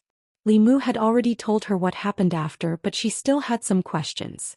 She looked at Li Mu and asked, "What about her?" Li Mu knew who she was asking about. He said, "After you fell asleep, I let her go. If she hadn't stopped those ghosts for a moment, I'm afraid I wouldn't have been able to see you again." Zhou Xi's gaze was somewhat complicated. She had once thought that the female corpse who had given birth to her own consciousness under the water would be her mortal enemy. But after she broke out of the formation, she only felt a closeness from her bloodline, because they were originally one. At this time, Shangguan Li walked over and handed the spiritual conch to Li Mu, saying, "Thank you." Li Mu accepted the spiritual conch and waved his hand, saying, "No need to be so polite. We're all on the same side. Besides, Cui Ming and I also have a great hatred. Even without you, I would have killed him." Zhou Xian looked at Li Mu and asked, "What hatred do you have against Cui Ming?" Li Mu was stunned for a moment. Then he said unhappily, "You heartless person. What hatred do I have against Cui Ming? Didn't I do it for you?" Zhou Xian rolled her eyes at him and said, "I'm a ghost. I don't have a heart to begin with." Li Mu had never taken advantage of Zhou Xian verbally, so he stopped bickering with her. He just reminded Shangguan Li, there should be spies from the Meizong sect among the internal guards. You have to remind His Majesty that Cui Ming's capture should not be made public for the time being, so as not to alert the enemy. Since the incarnation of Lord of Illusions was killed, he must have already known that Cui Ming was captured. Perhaps he will remind the spies from the Meizong sect. From now on, we must keep an eye on all suspicious figures in the internal guards and the imperial court. Shangguan Li nodded and said, "I know." Li Mu asked again, "How will you return to Luoyang?" Emperor Song was dead and Cui Ming was also captured. The demon sect would not let it go. They might ambush them on the way. Shangguan Li said, "His Majesty will send someone to escort us." Then she realized something and asked, "You're not going back with us?" Li Mu shook his head and said, "I'm here on vacation. I just came to see if there were any accidents here. Now that the matter has been resolved, there's nothing else for me to do. You can go back to North County or Yunzhong County first and wait for His Majesty to send someone to escort you." Li Mu was Shangguan Li's subordinate in name. However, Shangguan Li did not say anything about his orders. He had already used his strength to prove that only by listening to him could they overcome all kinds of dangers. Shangguan Li and the 3 internal guards, one was seriously injured and 2 were lightly injured. Li Mu first escorted them back to North County and settled them in the county government. Then he and Zhou Xian went to a village outside Yangqiu County. Zhou Xian stood in front of a collapsed house at the entrance of the village and did not move for a long time. An old man walked out of a wooden door next door. He looked at Li Mu in confusion and asked, "Young man, where are you from? What are you doing here?" Li Mu pointed at the collapsed house and asked, "Old man, where are the people who used to live here?" "Dead, they're all dead." The old man shook his head and said, "Ever since Xiao He went missing, her parents also left in less than 2 years. It's been almost 20 years. I don't know if Xiao He is still alive." Li Mu glanced at Zhou Xian beside him and asked, "Old man, where are they buried?" The old man did not answer directly this time. Instead, he looked at Li Mu and asked, "Young man, who are you? Why are you asking about this?" Li Mu said, "I'm a relative of this family." The old man looked at Li Mu and Zhou Xian in confusion.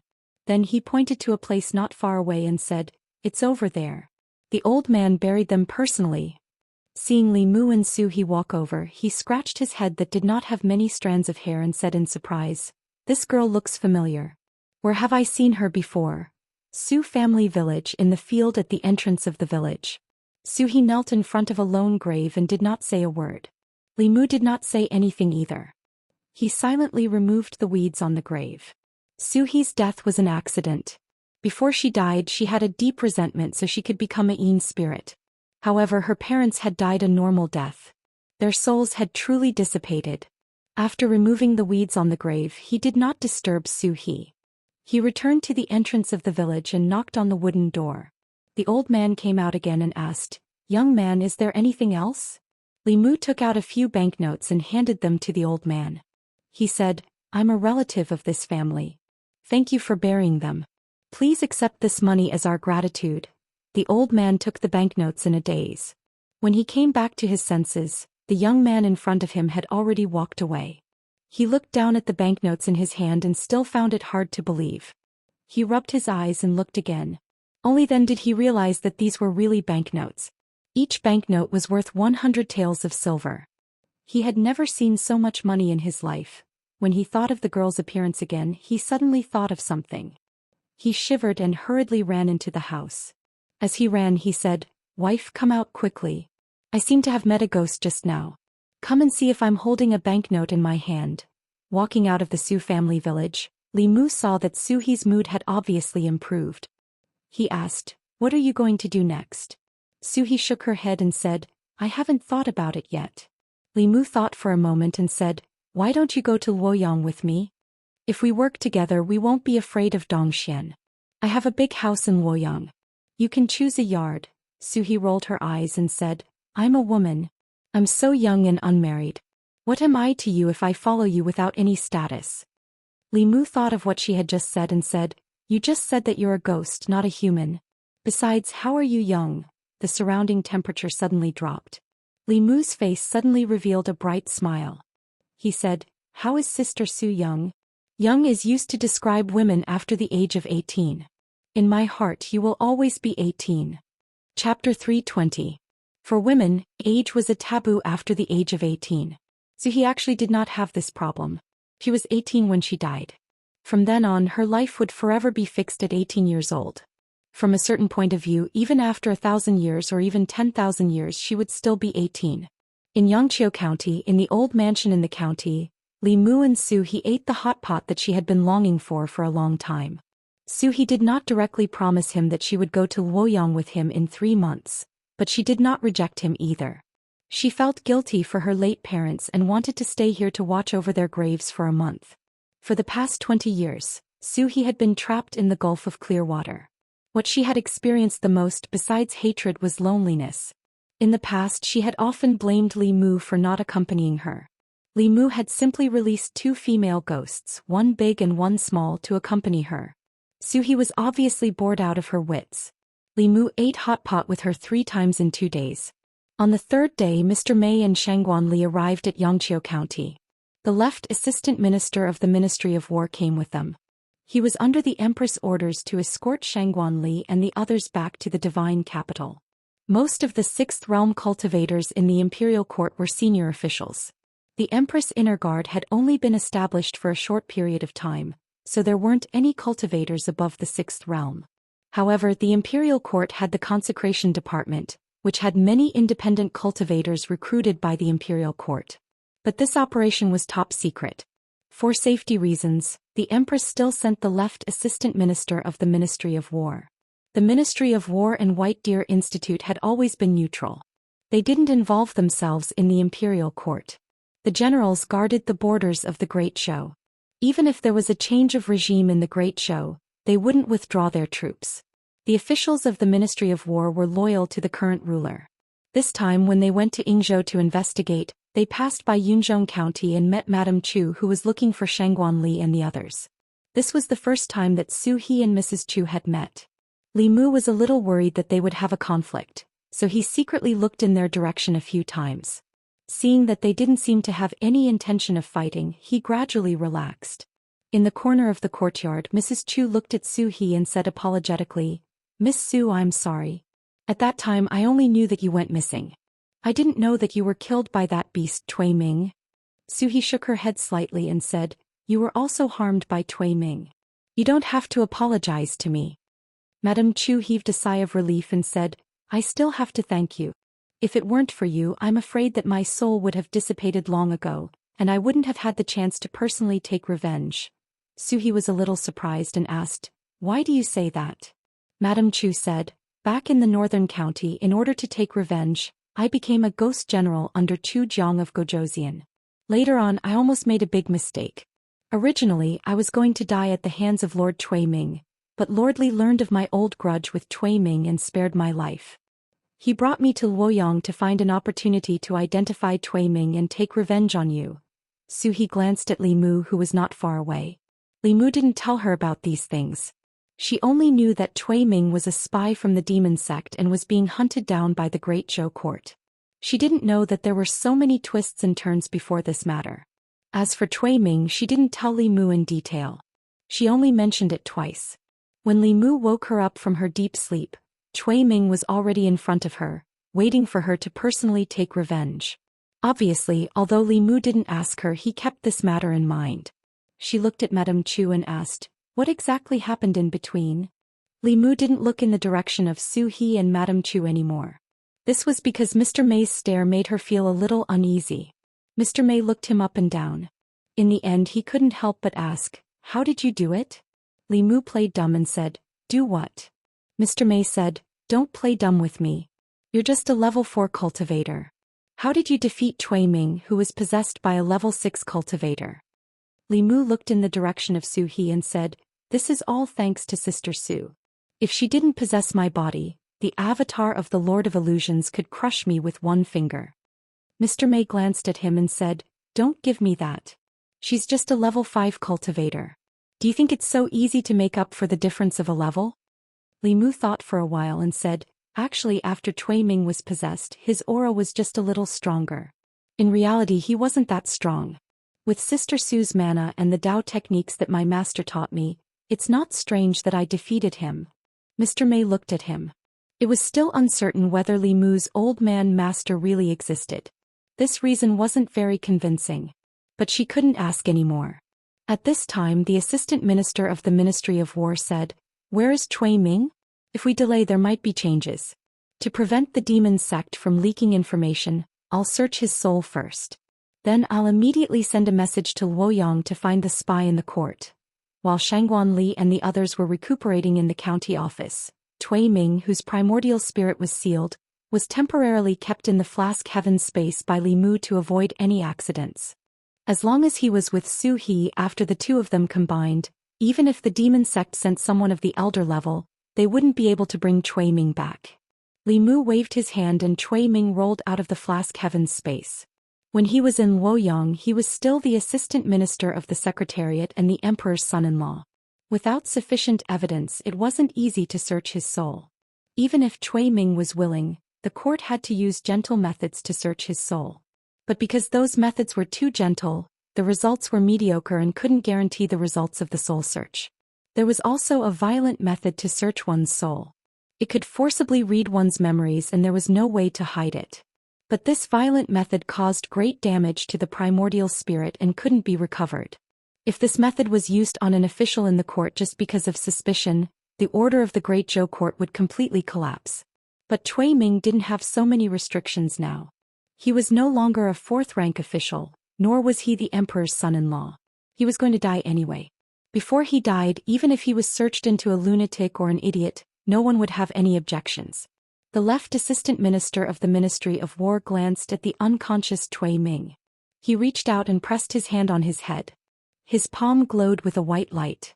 Gradually, Tui Ming's body began to twitch unconsciously.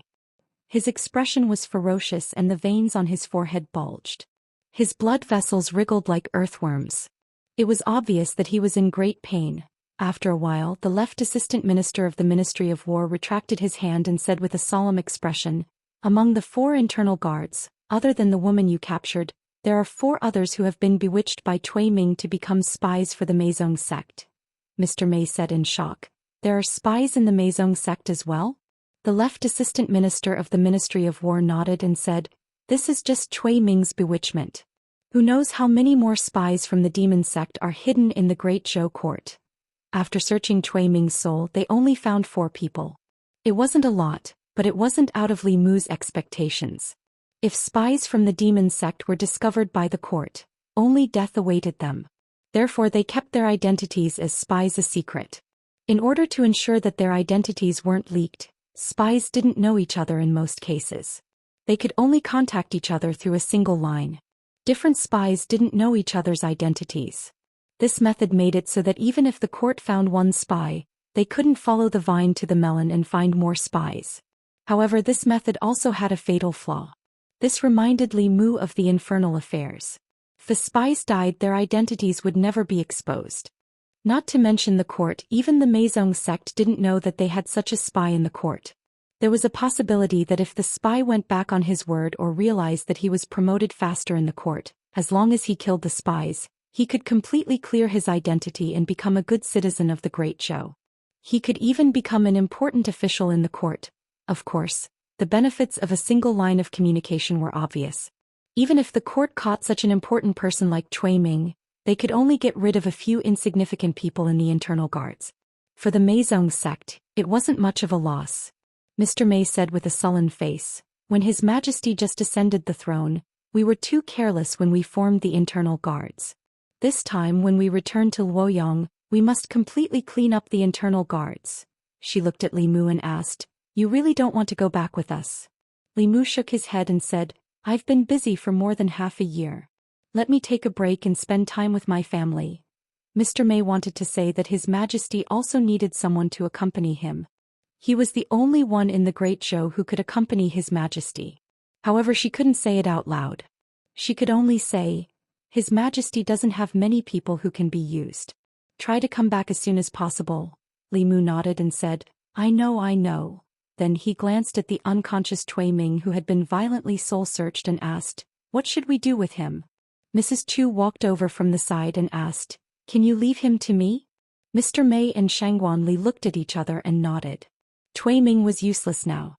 Bringing him back to Luoyang was also a dead end. He used to be an important official in the court and the emperor's son-in-law. If they brought him back to Luoyang to be executed, everyone would know about it. It would be a loss of face for the court. Mrs. Chu carried the unconscious Cui Ming into Li Mu's former study and closed the door. What are you doing? Don't come over. It's all my fault. I beg you to let me go. Let me go. In the room, Cui Ming's horrified voice could be heard. At first he was still able to speak a complete sentence. Later, all that was left was a series of blood-curdling screams. Shangguanli and Mr. May decisively sealed off their hearing. Li Mu listened to the blood-curdling screams in the room and shuddered. He didn't hesitate to shut off his hearing. After a while, Mrs. Chu walked out of the room expressionlessly. Everything in the room was the same as before. It was as if nothing had changed. However, Cui Ming, who she had just brought in, had completely disappeared. Li Mu sighed in his heart. He probably wouldn't be able to live in this house in peace in the future. It was a pity that his old house. Chapter 321. Cui Ming finally got what he deserved. What goes around comes around. Mrs. Chu died because of him, and he also died in her hands or perhaps in her mouth. Mrs. Chu had been living for revenge for the past 20 years. Now that she had gotten her revenge, she felt a little lost. Mr. May thought for a while and asked, what do you plan to do in the future? Mrs. Chu shook her head and said, I don't know. Mr. May said, if you don't have anywhere to go, you can come back to Fairy's capital with us. If you're willing to become an internal guard, the Imperial Court can provide you with the resources you need for cultivation. After the spy incident was exposed this time, the internal guards suffered a great loss, especially the 5th Realm Devil Sect spy. Among the internal guards without a 6th realm, he was already considered a core force. Every loss of one was a great loss to the internal guards. Mrs. Chu was strong enough and had a clean background. She was the most suitable person to recruit. Mrs. Chu was obviously hesitant. She looked at Li Mu. Li Mu said, this is your own business. You can decide for yourself. Mrs. Chu thought for a while and nodded. I'm willing. She had to thank 2 people for getting her revenge. One was Li Mu and the other was the Empress. Li Mu didn't need her to stay by his side. She could only do something for the Empress to repay her kindness. Mr. Mei and Shangguan left under the escort of the left Assistant Minister of the Ministry of War. Li Mu lay on a stone chair in the courtyard and sighed in relief. It's finally over. He had been worried about Cui Ming's matter for several months, and now the dust had finally settled. He had gotten his revenge on Su He. He had also escaped from the Bay of Clearwater and regained his freedom. He had also reconciled with the female corpse. Li Mu had a lot of things off his mind. He felt relaxed. He lay on the stone chair. A pair of hands rested on his shoulders and gently massaged them. Left, a little to the left. Here. A little to the right.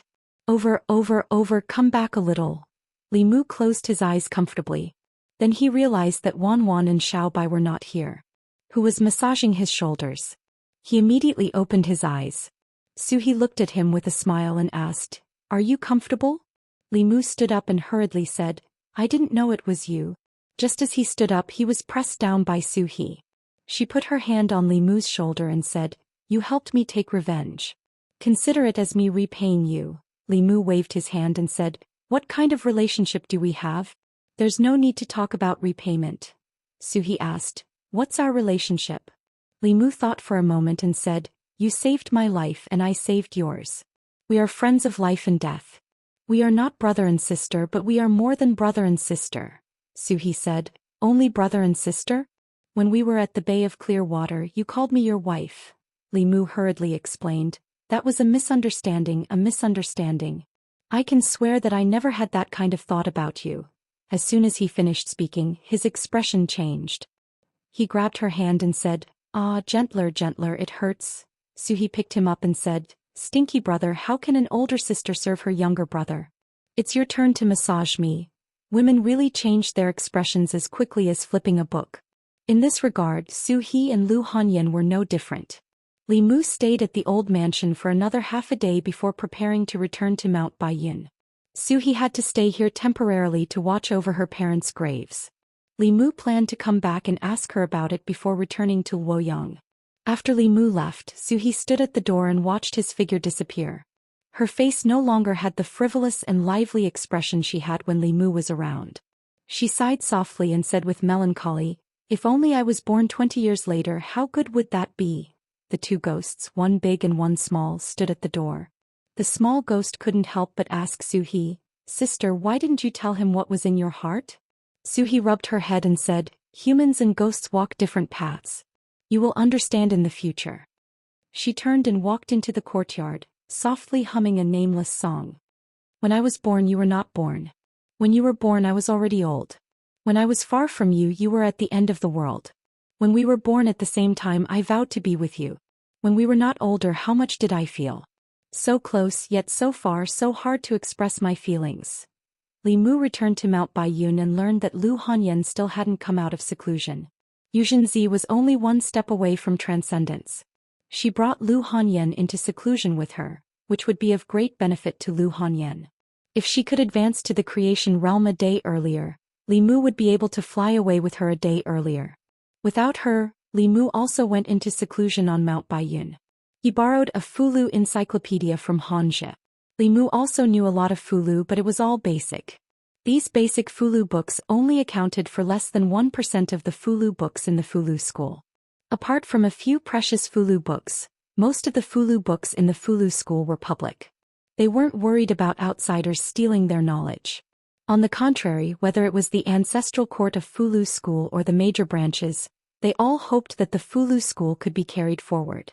Naturally, the more people who understood the Tao of Fulu, the better. Fulu School, Spirit Array School and Pill Cauldron School, compared to the South School, North School and Xuanzong School, which had a longer history, were all unconventional. They blazed a new path outside of the great Tao of remarkable abilities, so they paid more attention to the inheritance of the school. Most cultivators could learn the Tao of remarkable abilities, but Fulu, Alchemy, and the Tao of formations had a higher requirement of talent. Fulu and Alchemy were especially difficult. Almost all cultivators could get started, but if they wanted to take a step further and become a master of talisman and pill Tao, it wouldn't be so easy. The Empress was extremely wealthy, but she could only give Li Mu normal heaven-level Fulu. In the current cultivation world, Fulu mid-level heaven-level and above could only be made by Fulu school. If he kept getting Fulu from Lu Hanyan and the Empress, he would be suspected of living off them. As a man, Li Mu's pride wouldn't allow him to keep relying on women. Now that he had enough free time, he could study the Tao of Fulu in Fulu school. In the future he would be able to draw them himself. On White Cloud Peak, Li Mu was in seclusion studying Fulu.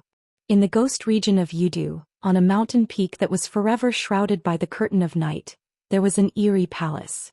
A black shadow that had just finished his seclusion looked at an extinguished soul lamp in the palace and roared angrily, "Who exactly killed Emperor Song? If I catch you, I will definitely extract your soul and refine it." The few ghost generals that were kneeling in the palace trembled under the pressure of this powerful aura. Chu Jiang of Gojoseon had just died for less than a year, and now Emperor Song had been murdered. In a short period of time, only 8 of the 10 kings of hell were left. In the future they might as well call him the 8th king of hell. The black shadow rushed into the sky and quickly disappeared into the endless night sky. Country of Demons, southeast 100,000 mountains. The southeast of the demon country was adjacent to the northwest of the Great Zhou. The 100,000 mountains spanned the demon country and the Great Zhou, connecting the life continent and the zoo continent. The country of demons wasn't like the Great Zhou, which was a unified country. The demon country was divided by demons. Within the life continent, there were no less than 100 demon countries of various sizes. The larger demon countries ruled over a region, while the smaller demon countries relied on the larger demon countries to survive. In the demon capital of a certain demon country, in the palace, an extremely handsome middle-aged man walked out of an underground secret chamber. Outside the secret chamber, everyone, including the demon king of the demon country, knelt down and said loudly, "Greetings, heavenly lord." The handsome middle-aged man said indifferently, "Cui Ming is dead." The men and women kneeling outside the secret chamber were all unusually handsome. One of the men said in shock, "Heavenly Lord already sent a clone to help him. How could he still die? Could it be that the Great Zhou country sent an expert of the upper realm?" The middle-aged man waved his hand and an image appeared in the sky. In the image there were 7 bloody holes on Cui Ming's body. It was obvious that the clone of the Heavenly Lord had taken over his body. Opposite him was a handsome young man. The young man successively executed 4 types of extremely powerful divine abilities and Dharma spells, which easily destroyed the spirit clone of the Lord of Heaven. After a short moment of silence, there was an uproar. Who is this person? How can he have such a powerful magic art? To be able to kill the clone of the Heavenly Lord so easily, he must be at the 6th realm. But how can there be such a young 6th realm cultivator? This person's magic art is too terrifying. If anyone below the 6th realm encounters him, there is only death.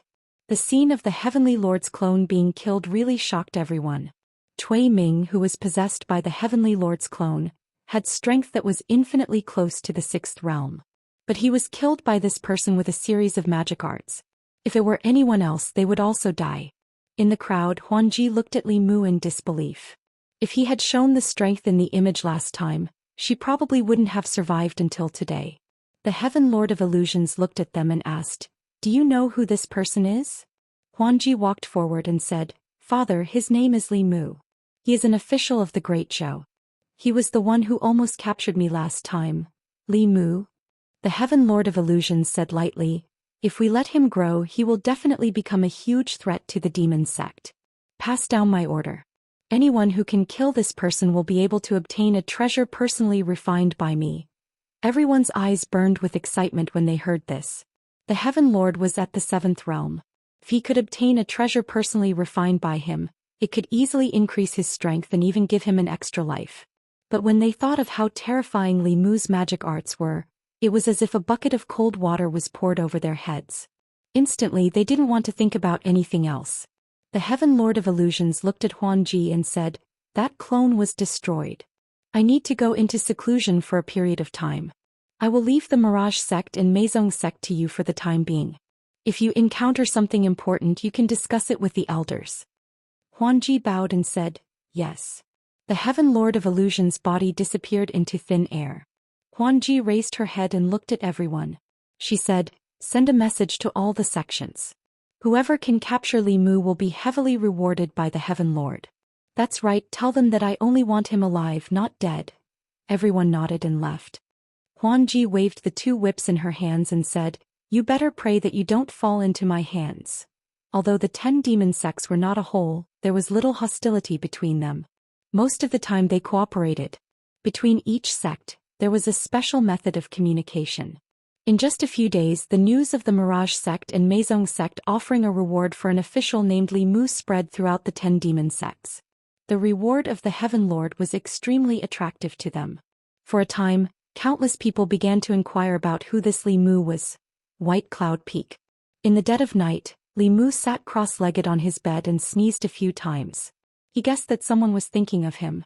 There was only one person who would think of him in the middle of the night. The northern county was too far away from the divine capital. Ever since he left the divine capital, the Empress could no longer meet him every night through the dream invasion technique. So he picked up the spirit conch and used his magic power to activate it. He sent a message, Your Majesty, are you asleep? Chapter 322. Just as Li Mu had guessed, the Empress was single and didn't have a nightlife. She hadn't slept yet. Actually, when Li Mu was in Shendu, she still had a nightlife. Her nightlife was to run into Li Mu's dreams, play chess with him and teach him how to cultivate. After Li Mu left Shendu, she had nothing to do at night. Li Mu felt that if the Empress were to give him the Best Minister of Great Zhou award, it could only go to him. Even when he was on vacation, he didn't forget to do things for her. He saved Shangguanli and captured Cui Ming. After finishing his work, he still had to worry about the Empress's private affairs. He was worried that she would be lonely at night, so he even called her to ask about her. From his conversation with the Empress, Li Mu learned that many things had happened in Shendu while he was away. The biggest one was Mr. May's purge of the internal guards. Other than a few demon sect spies who were found and executed, the internal guards had also undergone a major change. When the Empress had just ascended the throne, she had nothing but the throne. The entire imperial court was controlled by the old and new parties. The establishment of the inner guards was a way for her to cultivate her own strength. However, because the inner guards were established in a hurry, the quality of the inner guards was uneven. In the past few years after the Empress's position was stabilized, these problems were gradually exposed. However, there weren't many internal guards to begin with. After the purge, they were obviously understaffed. After being warned by the demon sect spies, Mr. May and Shangguanli would rather be understaffed in the future than make up the numbers. If they were infiltrated by someone with ulterior motives, it would cause even more trouble in the future. This time, if Li Mu hadn't coincidentally returned to Beijing, Shangguanli's team would have been wiped out, and even more powerful cultivators from the court would have been killed. After talking about Shendu, the Empress suddenly asked, Did you teach anyone else the chant you taught me last time? Li Mu didn't know why all the women would care about this question. They weren't Lin Daiyu and the chant wasn't a thing. Why couldn't the chant be taught to them? In the end, Li Mu nodded and said, yes. The Empress was silent for a moment, then asked, Who else? Li Mu said honestly, Other than your Majesty, there is also my fiancée, a little girl by her side, Xiaobai, and a friend of mine. The Empress was silent for a while before asking, Is that friend of yours a man or a woman? Can he be trusted? Li Mu nodded and said, She is a woman and one of the people this subject trusts the most. She is also the first person other than this subject to know this chant. The Empress reminded him, Recently I have discovered that this mnemonic chant is not as simple as it seems. It is best that you do not spread it out so easily. This was something Li Mu had told Li Qing when he taught the Clear Heart chant to her. Although the Clear Heart chant didn't have any attack power in Li Mu's mind, it was undoubtedly the strongest support chant. If one's mind was unstable, it could be used to clear one's mind. If one was trapped in an illusion, it could be used to break the illusion. It could keep one's mind clear when one's soul was being controlled, and it could also keep one's mind clear when one was writing talismans. The former could be used to steal the sky and fake the sun, and the latter's effect was even more heaven-defying. It could increase the success rate of writing high-level fulu, and it could greatly save the time and materials needed to write talismans. In the same amount of time, the Clear Heart chant could write 10 fulu that could originally only be written once. The same materials, 9 batches would be wasted to make 1 fulu. Now perhaps one wouldn't even need to waste a single batch. Li Mu knew better than anyone that if one had an endless supply of high-grade talismans in one's possession during a battle, then it would cause a great psychological trauma to one's opponent. It could be said that a single heart-cleansing technique would allow the talisman puppet sect to become the #1 sect in the Dao sects. There were too many stakes involved in this. Thus, Li Qing reminded him that it was best not to spread this mnemonic chant. Up until now, the people that Li Mu taught were all his own people. Whether it was Lu Hanyan Wanwan or Xiao Bai, Li Mu hoped that they would have more trump cards to protect themselves. To him, compared to their safety, he didn't care at all which sect was the #1 Daoist sect. Lu Hanyan was his fiancée, Wanwan was her dowry, and Xiao Bai would be with him for the rest of his life. As for Li Qing, he had an irreplaceable position in Li Mu's heart. No matter how you looked at it, only the Empress was an outsider.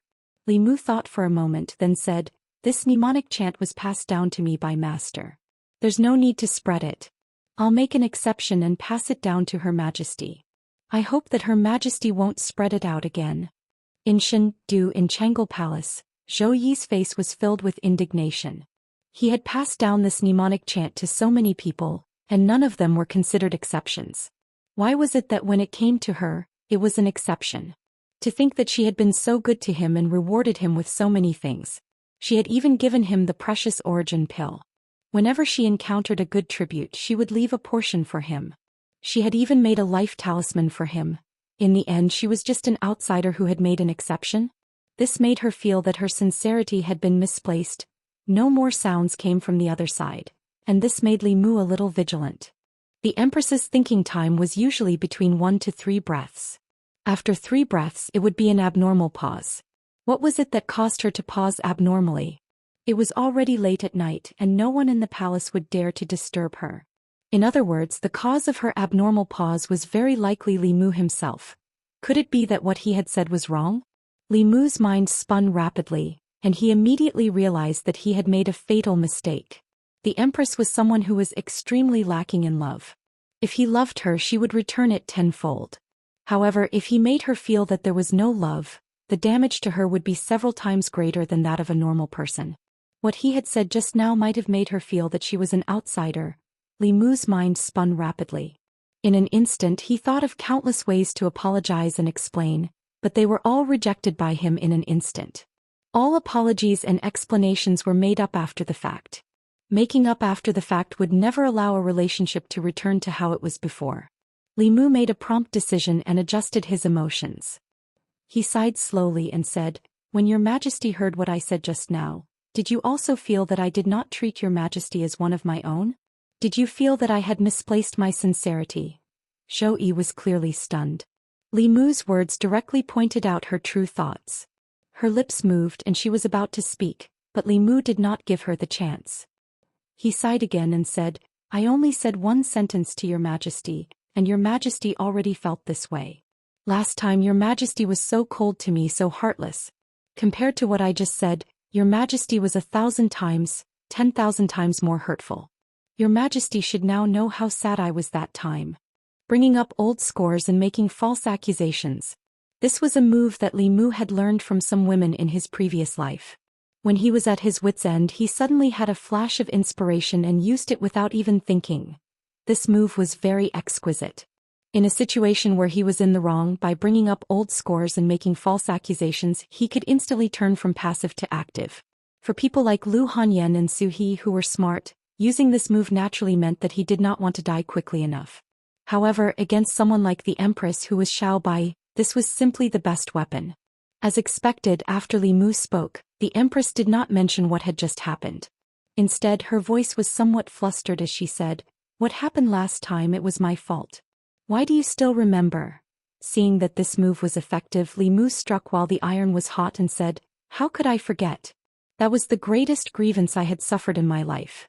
Even now, when I think about it, I still find it hard to calm down. Let's stop here for today. I will go to bed first. Good night, Your Majesty." After saying that, Li Mu put down the conch and let out a long sigh of relief.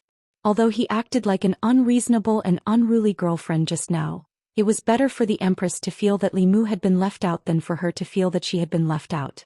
After all, if he was wronged, it would be fine with a little coaxing.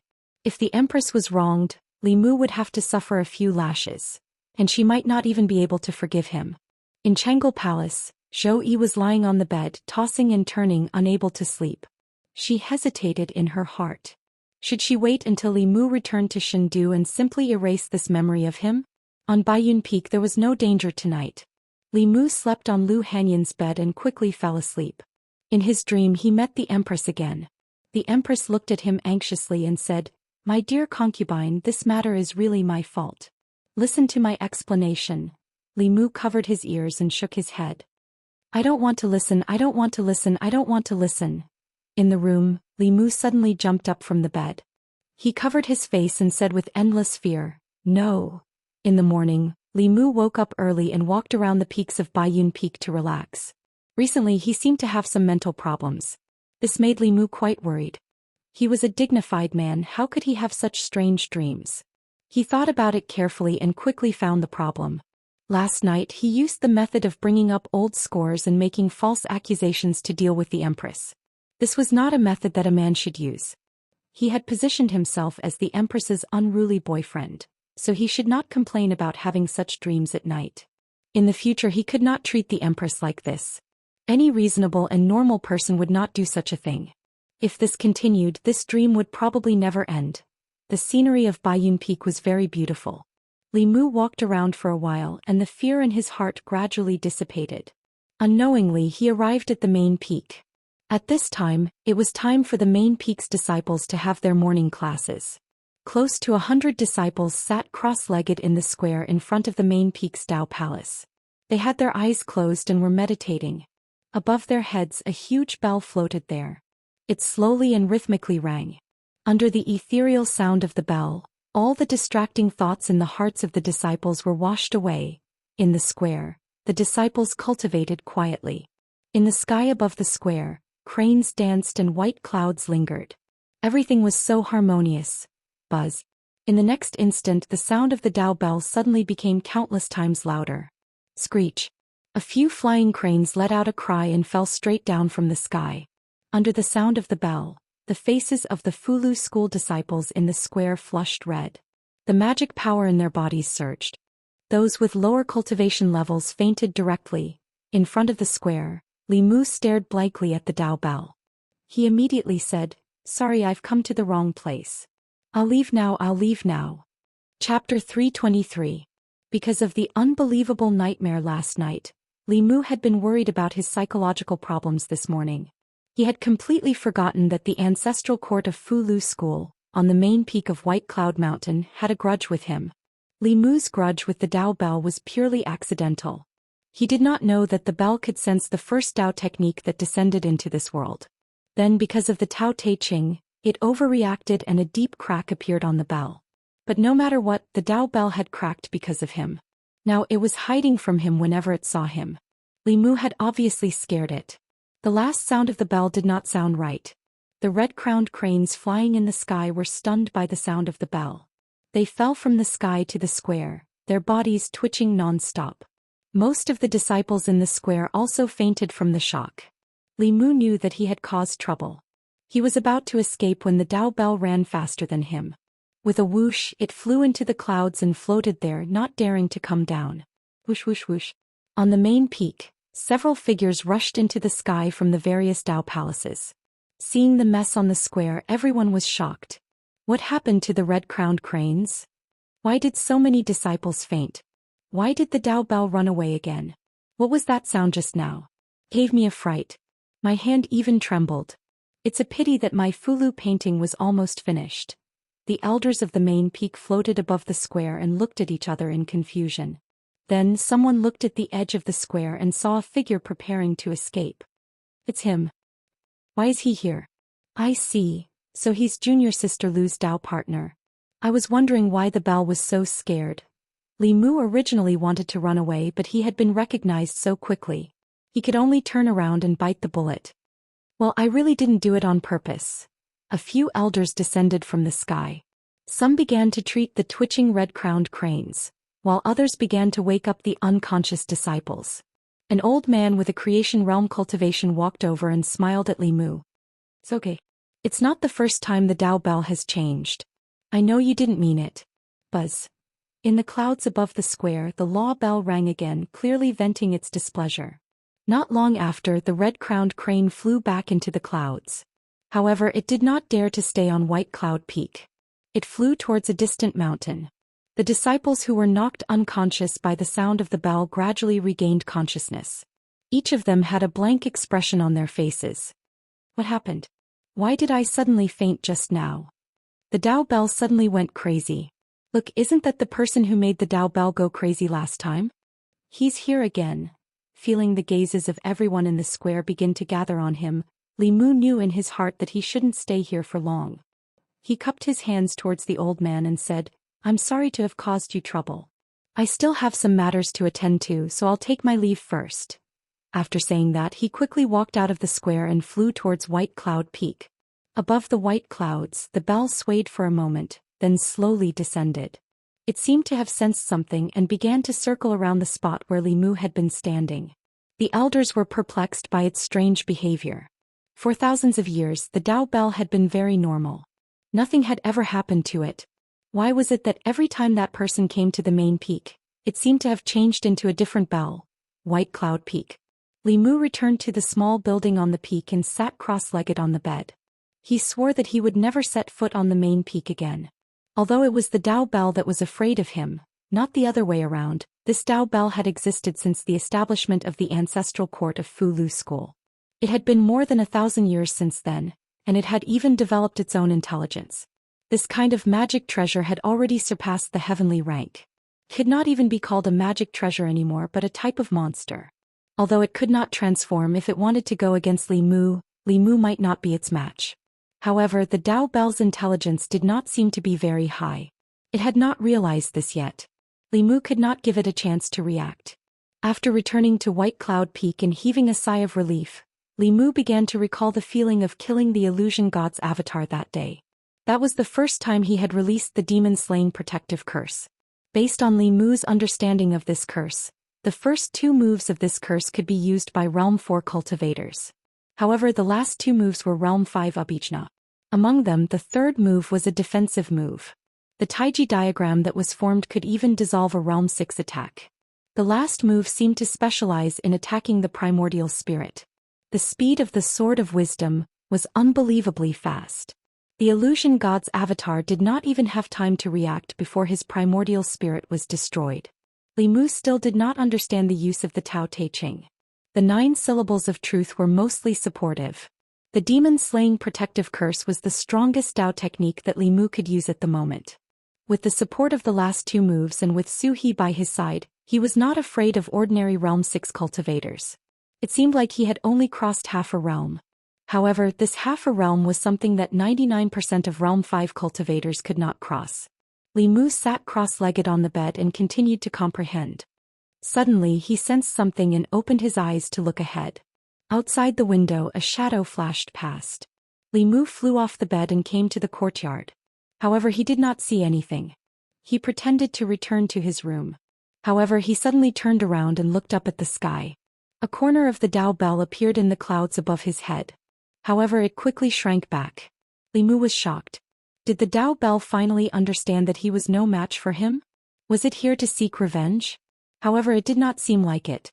Li Mu only glanced at it and it hid in the clouds. If it was here to seek revenge, it would not be so cowardly. Li Mu turned and walked back to his room. However, he secretly stuck a paper figurine on the door. After he entered the room, he silently observed from the paper figurine's perspective. In the clouds, the Dao bell's shadow appeared again. It first carefully lowered its height. When it saw that Li Mu did not come out, it quickly flew to where Li Mu was standing and slowly rotated. Li Mu looked at it strangely. He did not know what the Dao bell was up to. He carefully observed the Dao bell through the paper figurine. The Dao bell was about 10 feet tall. Its body was so thick that it would take several people to wrap their arms around it. Li Mu had not looked at it carefully before. Now that he looked at it closely, he realized that there were complicated runes on the Dao bell. These runes were simple and ancient, but they were also quite beautiful. However, there was a deep crack on the Dao bell. While it destroyed a few of the runes, it also destroyed some of the Dao bell's beauty. The culprit behind this crack was Li Mu. Li Mu was actually quite aggrieved about this matter. He had only recited a few incantations. Reciting incantations was not against the law. The Dao bell seemed to have a function. It was to magnify the changes in the power of heaven and earth caused by new magical powers and Dao techniques. When Li Mu cast a spell in Xianxia County, the changes in the power of heaven and earth were not felt by the powerhouses of Mount Baiyun. However, the Dao bell could magnify the fluctuations. Li Mu could imagine what it would be like when it tried to magnify the power of heaven and earth caused by the Dao De Jing. Even someone as reckless as Li Mu would not dare to recite it casually unless it was a matter of life and death. He wished that its power would be weakened by 10 times or even 100 times. This Dao bell actually wanted to magnify it. It was simply seeking death more than Li Mu himself. However, even though Dao Zhong was courting death, Li Mu still couldn't shirk his responsibility in this matter. He carefully observed the Dao bell's rotation on the spot. He was gradually surprised to find that as it rotated, the edge of the crack on the Dao bell emitted an extremely weak golden light. Li Mu was stunned. Could this Dao bell be repairing itself? But why did it come here to repair itself? Could it be that there was something around Li Mu that could help it repair itself? Li Mu carefully probed and did not feel anything unusual around him. However, the Dao bell's spiritual sense was many times stronger than that of a human. Perhaps it could sense something that Li Mu could not. Li Mu walked out of the room again. The Dao bell immediately flew up and hid in the clouds again. Li Mu stood in the courtyard and looked at the clouds in the sky. He said, "You don't have to hide anymore. I can see you." The Dao bell flew out from the clouds and buzzed non-stop. It was unknown what it was saying. Although Li Mu could not understand its words, it was obvious that the Dao bell could understand Li Mu's meaning. Li Mu looked up at it and said, "I didn't do it on purpose last time. Come down." The Dao bell buzzed for a while. Not only did it not come down but it flew even higher. Li Mu thought for a while and said, "I swear on the heavenly Dao that I won't do anything to you. I'll just stand here and not move."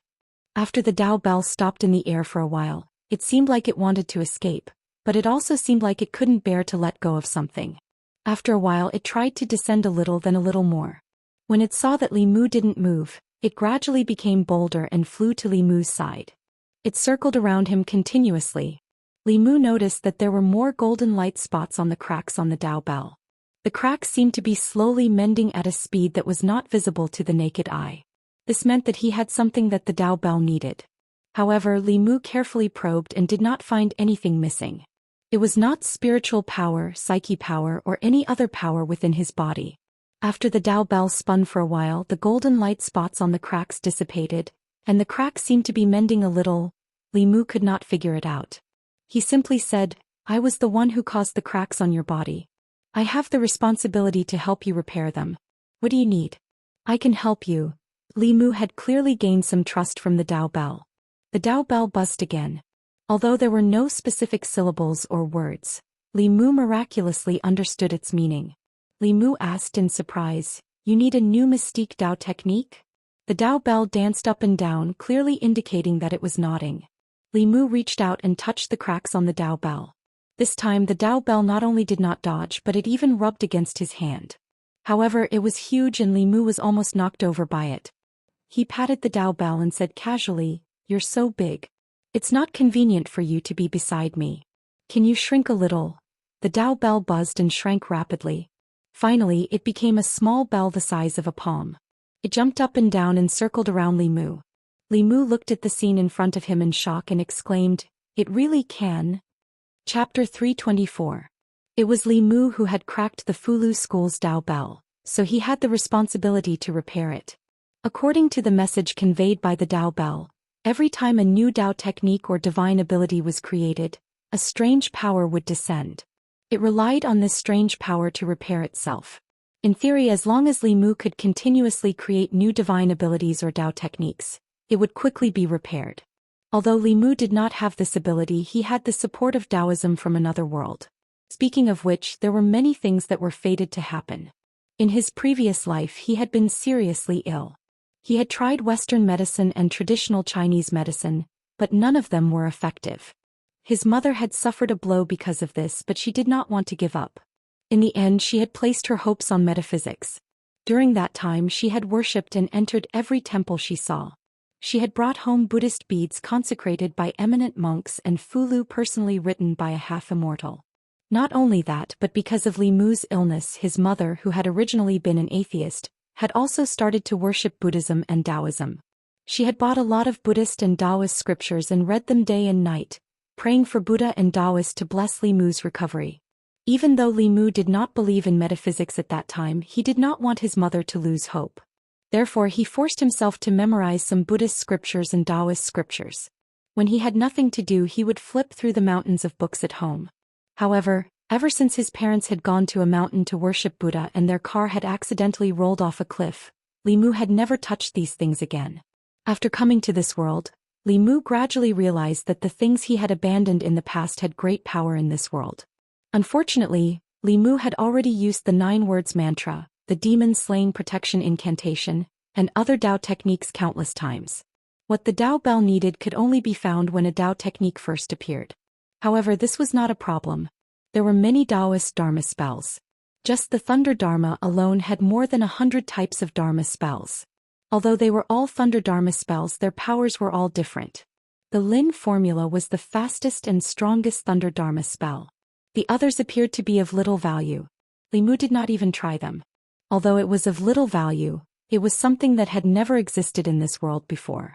Once it was used, it would be a brand new divine ability. Apart from these, there were too many spells in the exalted 3 divine caves incantation that Li Mu didn't try. The reason was that although many spells had different incantations and hand seals, their effects were the same. There were countless types of lightning spells, and it was enough to learn one. Since there were already ready-made spells in this world, Li Mu didn't need to spend a lot of time and energy trying out the corresponding hand seals. He only felt a little regretful now. If he had known that this day would come, he would have read all the Taoist and Buddhist scriptures. Perhaps he would have more trump cards now. Li Mu put these thoughts away. When he was in Xianxia County, he had spent a lot of time trying out the incantations that he remembered. At that time, he had only condensed one spirit of cultivation. Many times when he felt that using those Dharma spells would backfire on him, he would immediately stop. Now that his cultivation had reached the level of divine ability, it was naturally no problem for him to use those Dharma spells of the past. Li Mu's left hand formed the thunder seal and said silently, "Flying hellfire, divine thunder. Up and down Tai Chi, the 4 dimensions of the world. Overturning the heavens and overturning the mountains, boiling the seas and destroying the mountains. The 6 dragon drum vibrates and orders the pursuit. Urgent as the Dharma commands." As his voice fell, a white thunderbolt descended from the sky. Li Mu waved his hand and dispersed it. The Dao bell, which had already turned into the size of Li Mu's palm, let out a crisp sound. It spun around Li Mu. Golden spots of light began to appear on the cracks on the bell. Seeing that this method was indeed effective, Li Mu's hand seal changed into the green spirit seal.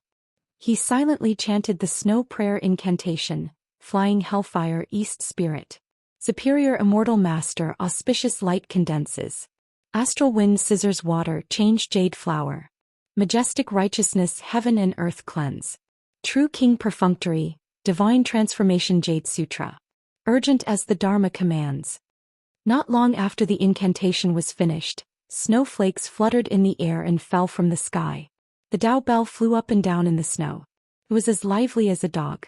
Li Mu stretched out his hand. A snowflake landed on his hand and slowly melted.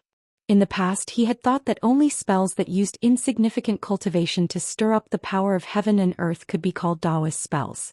Later on, he gradually realized that spells that were classified as supernatural powers, such as summoning wind and summoning rain and praying snow, could also be called Daoist spells. The essence of Daoist spells was to use one's own Dharma powers to trigger changes in heaven and earth. The reason why they were not classified as Daoist spells was because cultivators were used to thinking that Daoist spells were bound to be powerful. These spells were not worthy of being called Daoist spells. However, to Li Mu, although these spells were not very powerful, they could still be of great use when gathered together. However, Li Mu did not intend to hand over all his stock today.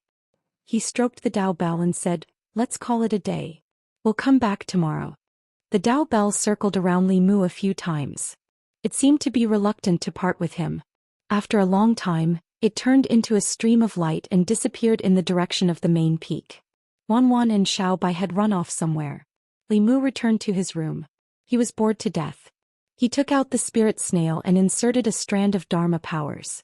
From last night until now, Zhou Yi's heart had been restless. She thought countless times about whether what she did to Li Mu in the past was too much. If he was angry, what would she do if he stayed in the North County and did not return to the divine capital? Should she sincerely apologize to him? She did not sleep the whole night. He kept thinking about this problem. Until Li Mu's voice came from the spirit snail. He seemed to have forgotten about last night's unhappiness and did not mention it again. Only then did Zhou Yi relax. At the same time she was also gratified. Although he was sometimes petty and willful, he was still very reasonable most of the time. Today when he was chatting with the Empress, Li Mu did not dare to be unreasonable. He had thought about it thoroughly today. The Empress was so innocent. It was too inhumane to use such tricks on such an innocent girl. Of course he was also worried that he would have nightmares again at night. Li Mu did not mention what happened last night. He only mentioned the Dao Bell to the Empress. Dao Bell? After hearing this, Zhou Yi said, I've only heard that it is the spiritual treasure of the Fulu school. I've never seen it before. Fulu school was one of the 6 Daoist sects.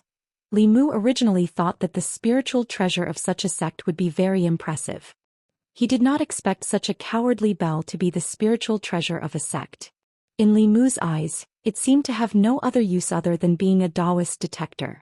Zhou Yi continued, according to historical records, the ancestral court of Fulu school has encountered many crises in the history of the school.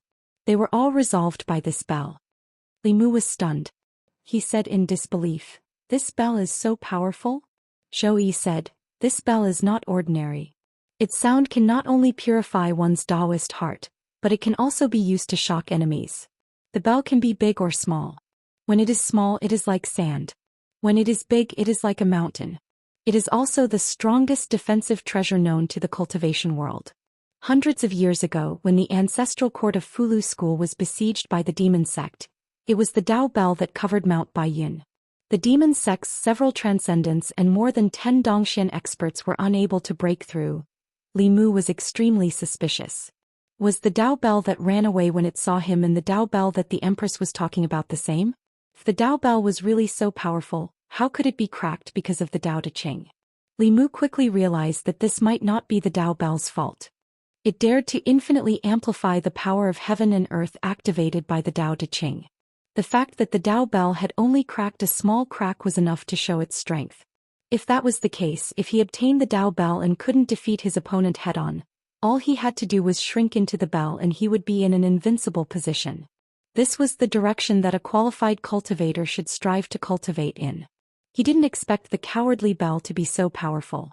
When he thought about hiding in the Dao Bell and fighting, Li Mu's heart immediately burned with passion.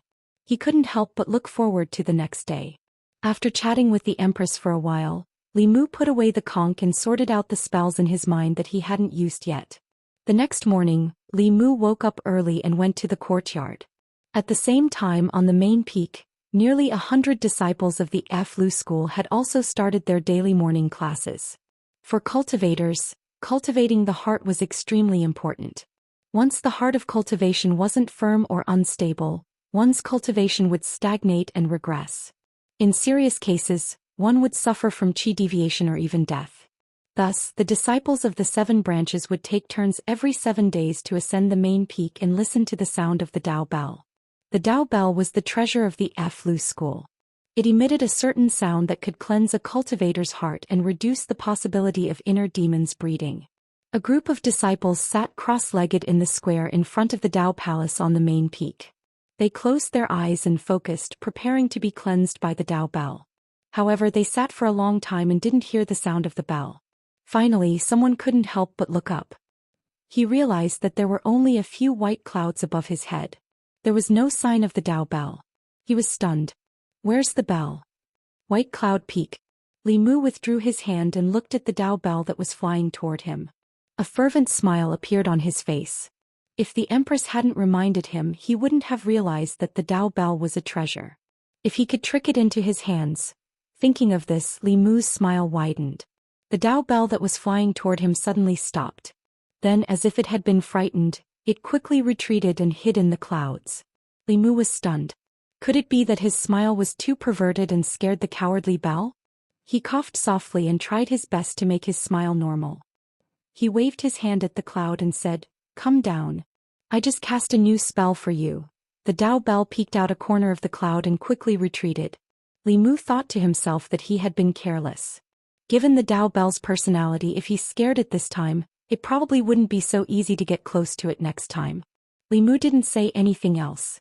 His hand gestures changed rapidly as he silently chanted a spell. Jade Purity's signal, descend the lightning. 3 departments and 6 residences, left and right spirit lords. Crystal of the sun, flowing light of the moon.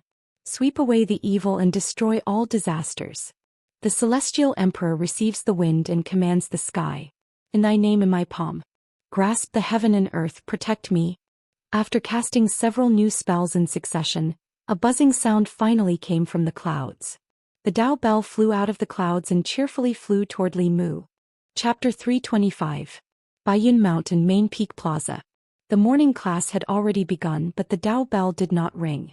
A few elders walked out of the Dao Palace and looked at the chaotic disciples in the plaza. They asked, "What's going on?" A disciple said in fear, "Elder, the Dao Bell ran away." The elder's expression changed. What? The Dao Bell was an important treasure of Baiyun Mountain. For thousands of years, it had saved the ancestral court from danger several times. Fulu School had always treated it like an ancestor. If anything happened to the Dao Bell, the entire Baiyun Mountain would experience an earthquake. The elders asked in unison, "Where did the Dao Bell go?"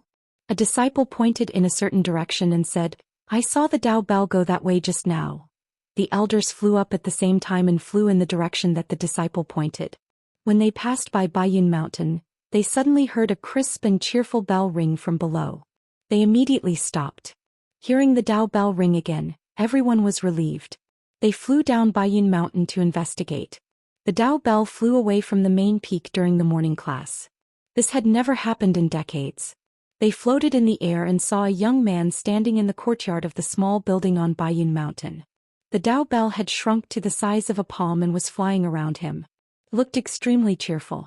When they saw the young man's appearance, everyone was stunned. Yesterday the Dao Bell was so scared that it hid in the clouds and did not dare to come out. Why did it become like this today? They had been on Baiyun Mountain for decades, but they had never seen the Dao Bell so close to anyone. The thoughts of a spiritual treasure were truly difficult to guess. However, it was fine as long as the Dao Bell was still in Fulu School. An elder looked down and said, "Senior Dao Bell, the disciples on the main peak are still waiting for you." Li Mu looked at the Dao Bell and said, "That's all for today. I'll continue to help you another day." The Dao Bell reluctantly flew around Li Mu a few times. Then it drew an arc in the air and flew towards the main peak. Several elders nodded to Li Mu in the sky, then left with doubtful looks on their faces. The Dao Bell held an extraordinary significance to Fulu School. Anything related to the Dao Bell was no small matter. After the morning class, in the Dao Palace on the main peak, several elders immediately reported this matter to the headmaster. Dao Zhong left the morning class for no reason.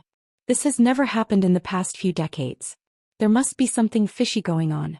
Yesterday it was very afraid of fellow Daoist Li, but today it has become so close. There must be a reason. This is an important matter. Sect leader, you must pay attention to it. On the main seat, the white-haired old man pinched his fingers and calculated. Then he said, "He should have something to hide the secrets of the heavens. I can't calculate the relationship between him and the Dao Bell." One of the elders said doubtfully, "Why would he have such an item for no reason? He has approached Fulu School several times. There must be some unspeakable secret between him and the Dao Bell. Could he be a spy from the demon sect who approached Fulu School with ill intentions towards the Dao Bell?" Another Taoist priest said, "Elder Su, you think too highly of the demon sect. Not only is he junior sister Lu's future Daoist companion, but he is also the Empress' favorite minister. Do you think the Empress of Great Zhou would treat a spy from the demon sect as her favorite minister?" "That's true." Elder Su shook his head and asked, "But what happened between him and the Dao Bell? I have been in the sect for several decades, but I have never seen such a phenomenon." The Fulu School's head teacher's lips trembled slightly. A moment later the Dao Bell flew in from outside. It circled the Fulu School's head teacher and buzzed for a while. The Fulu school's head teacher stood up and observed the cracks on the Dao bell. Not long after, a look of surprise appeared on his face. He muttered, "There's such a thing." Everyone rarely saw such an expression on the head teacher's face. They asked curiously, "Head teacher, what happened?" The head teacher said, "He is helping the Dao bell repair the cracks on it." The elders could not help but be shocked when they heard this. How is that possible? Repairing the Dao bell requires the origin energy of heaven and earth. The origin energy of heaven and earth is extremely rare. It can only be produced in large quantities when a new Daoist technique is produced. Once the origin energy is produced, it will dissipate soon and cannot be stored. How can he have it?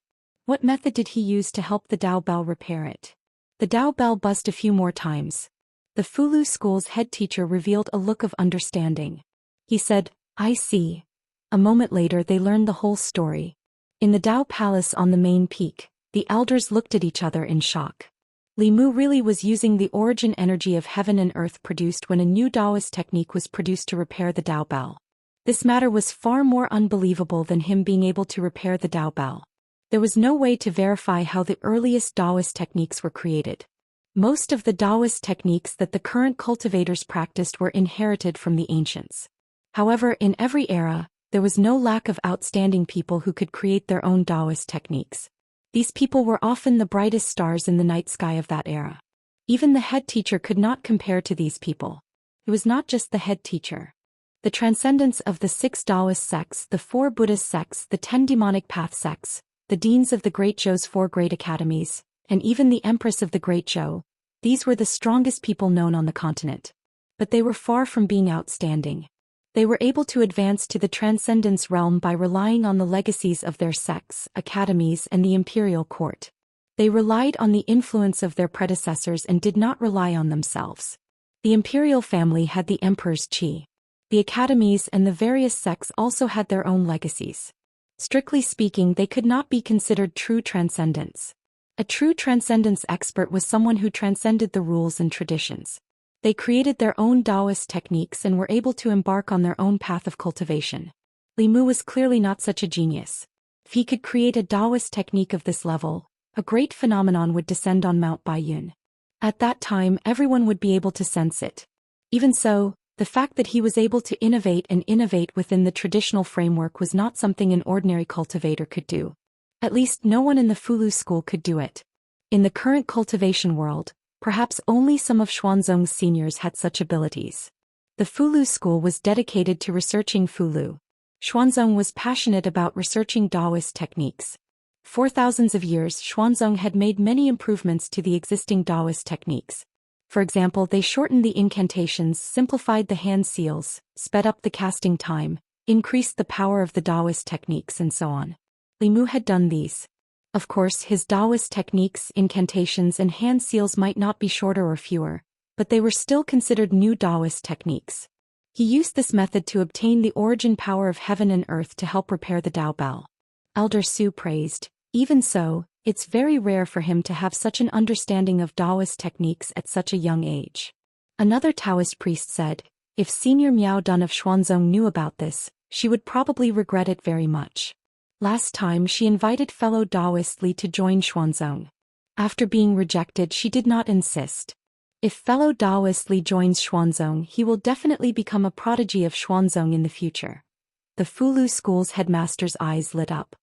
He said, "I'm afraid that in the future, a true transcendence expert will appear in Great Zhou."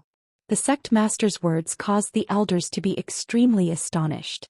Everyone knew very well what a true transcendence expert meant. It had been too many years since a true transcendence expert appeared in the cultivation world.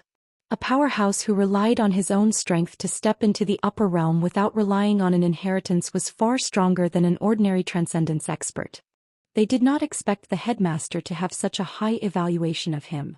At first they felt that it was too much. Thinking about it carefully, when others cursed the heavens, there was a certain possibility of being struck by lightning. The scene of him cursing the heavens was earth-shattering. Even the Dao bell cracked because of it. Although his cultivation was not high in terms of understanding of the heavenly Dao, there were probably not many people who could compare to him. Elder Su thought for a moment and said, "If such a person can stay in our Fulu school, It's very likely that he will become a pillar of the ancestral court in the future. Another elder sighed and said, "It's too late. Half a year ago it was still possible. Now he's already one of the Empress people. If we keep him in the Fulu school, even if he's willing, the Empress won't be willing. Moreover, he has refused to join the sect twice. This time he probably won't agree." Elder Su thought of something and said with a smile, "It's fine. With junior sister Lu here, he's already half a member of the Fulu school. As long as we treat him well, he'll always treat our Fulu school differently. In addition, he's a favored official of the Empress. Perhaps he can further deepen our relationship with the imperial court." After the Dao Bell left, Li Mu waited on Baiyun Peak. According to his guess, the main peak would send someone over soon. The Dao Bell was the most important treasure of the Fulu school. They would definitely not let Li Mu seduce it. They would definitely come to ask about it. In this short period of time, Li Mu had even prepared an excuse. If they asked, he would say that these spells were all inherited from his master. Although they might not believe him, they would not search his soul to confirm it. Not to mention that searching his soul was useless. Even if the Fulu school was one of the 6 great Daoist sects, they would not dare to treat him this way. Now he did not represent himself alone. Behind him stood the Empress and the imperial court. In the Great Zhou, the most powerful force was not the demonic path, nor the 6 schools and 4 great sects. It was the imperial court. Sure enough, as Li Mu expected, after only an hour, someone landed on Baiyun Peak. Li Mu opened the courtyard door and saw an elder standing outside. Li Mu knew that this person's surname was Su. He was an elder of the main peak. Elder Su smiled and asked, "Lord Li, are you used to living here?" Li Mu nodded and said, "The scenery here is pleasant and quiet. It is a good place for cultivation." Elder Su smiled and said, "That's good.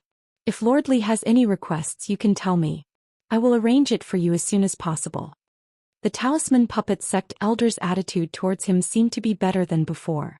A trace of suspicion surfaced in Li Mu's heart as he asked, "Elder Su, is there anything important that you're here for?" Elder Su smiled again and said, "I am here on the orders of the headmaster to thank Lord Li for helping to repair the Dao Bell." Li Mu said, "It is my duty. The Dao Bell was damaged because of me. I will do my best to restore it to its original state."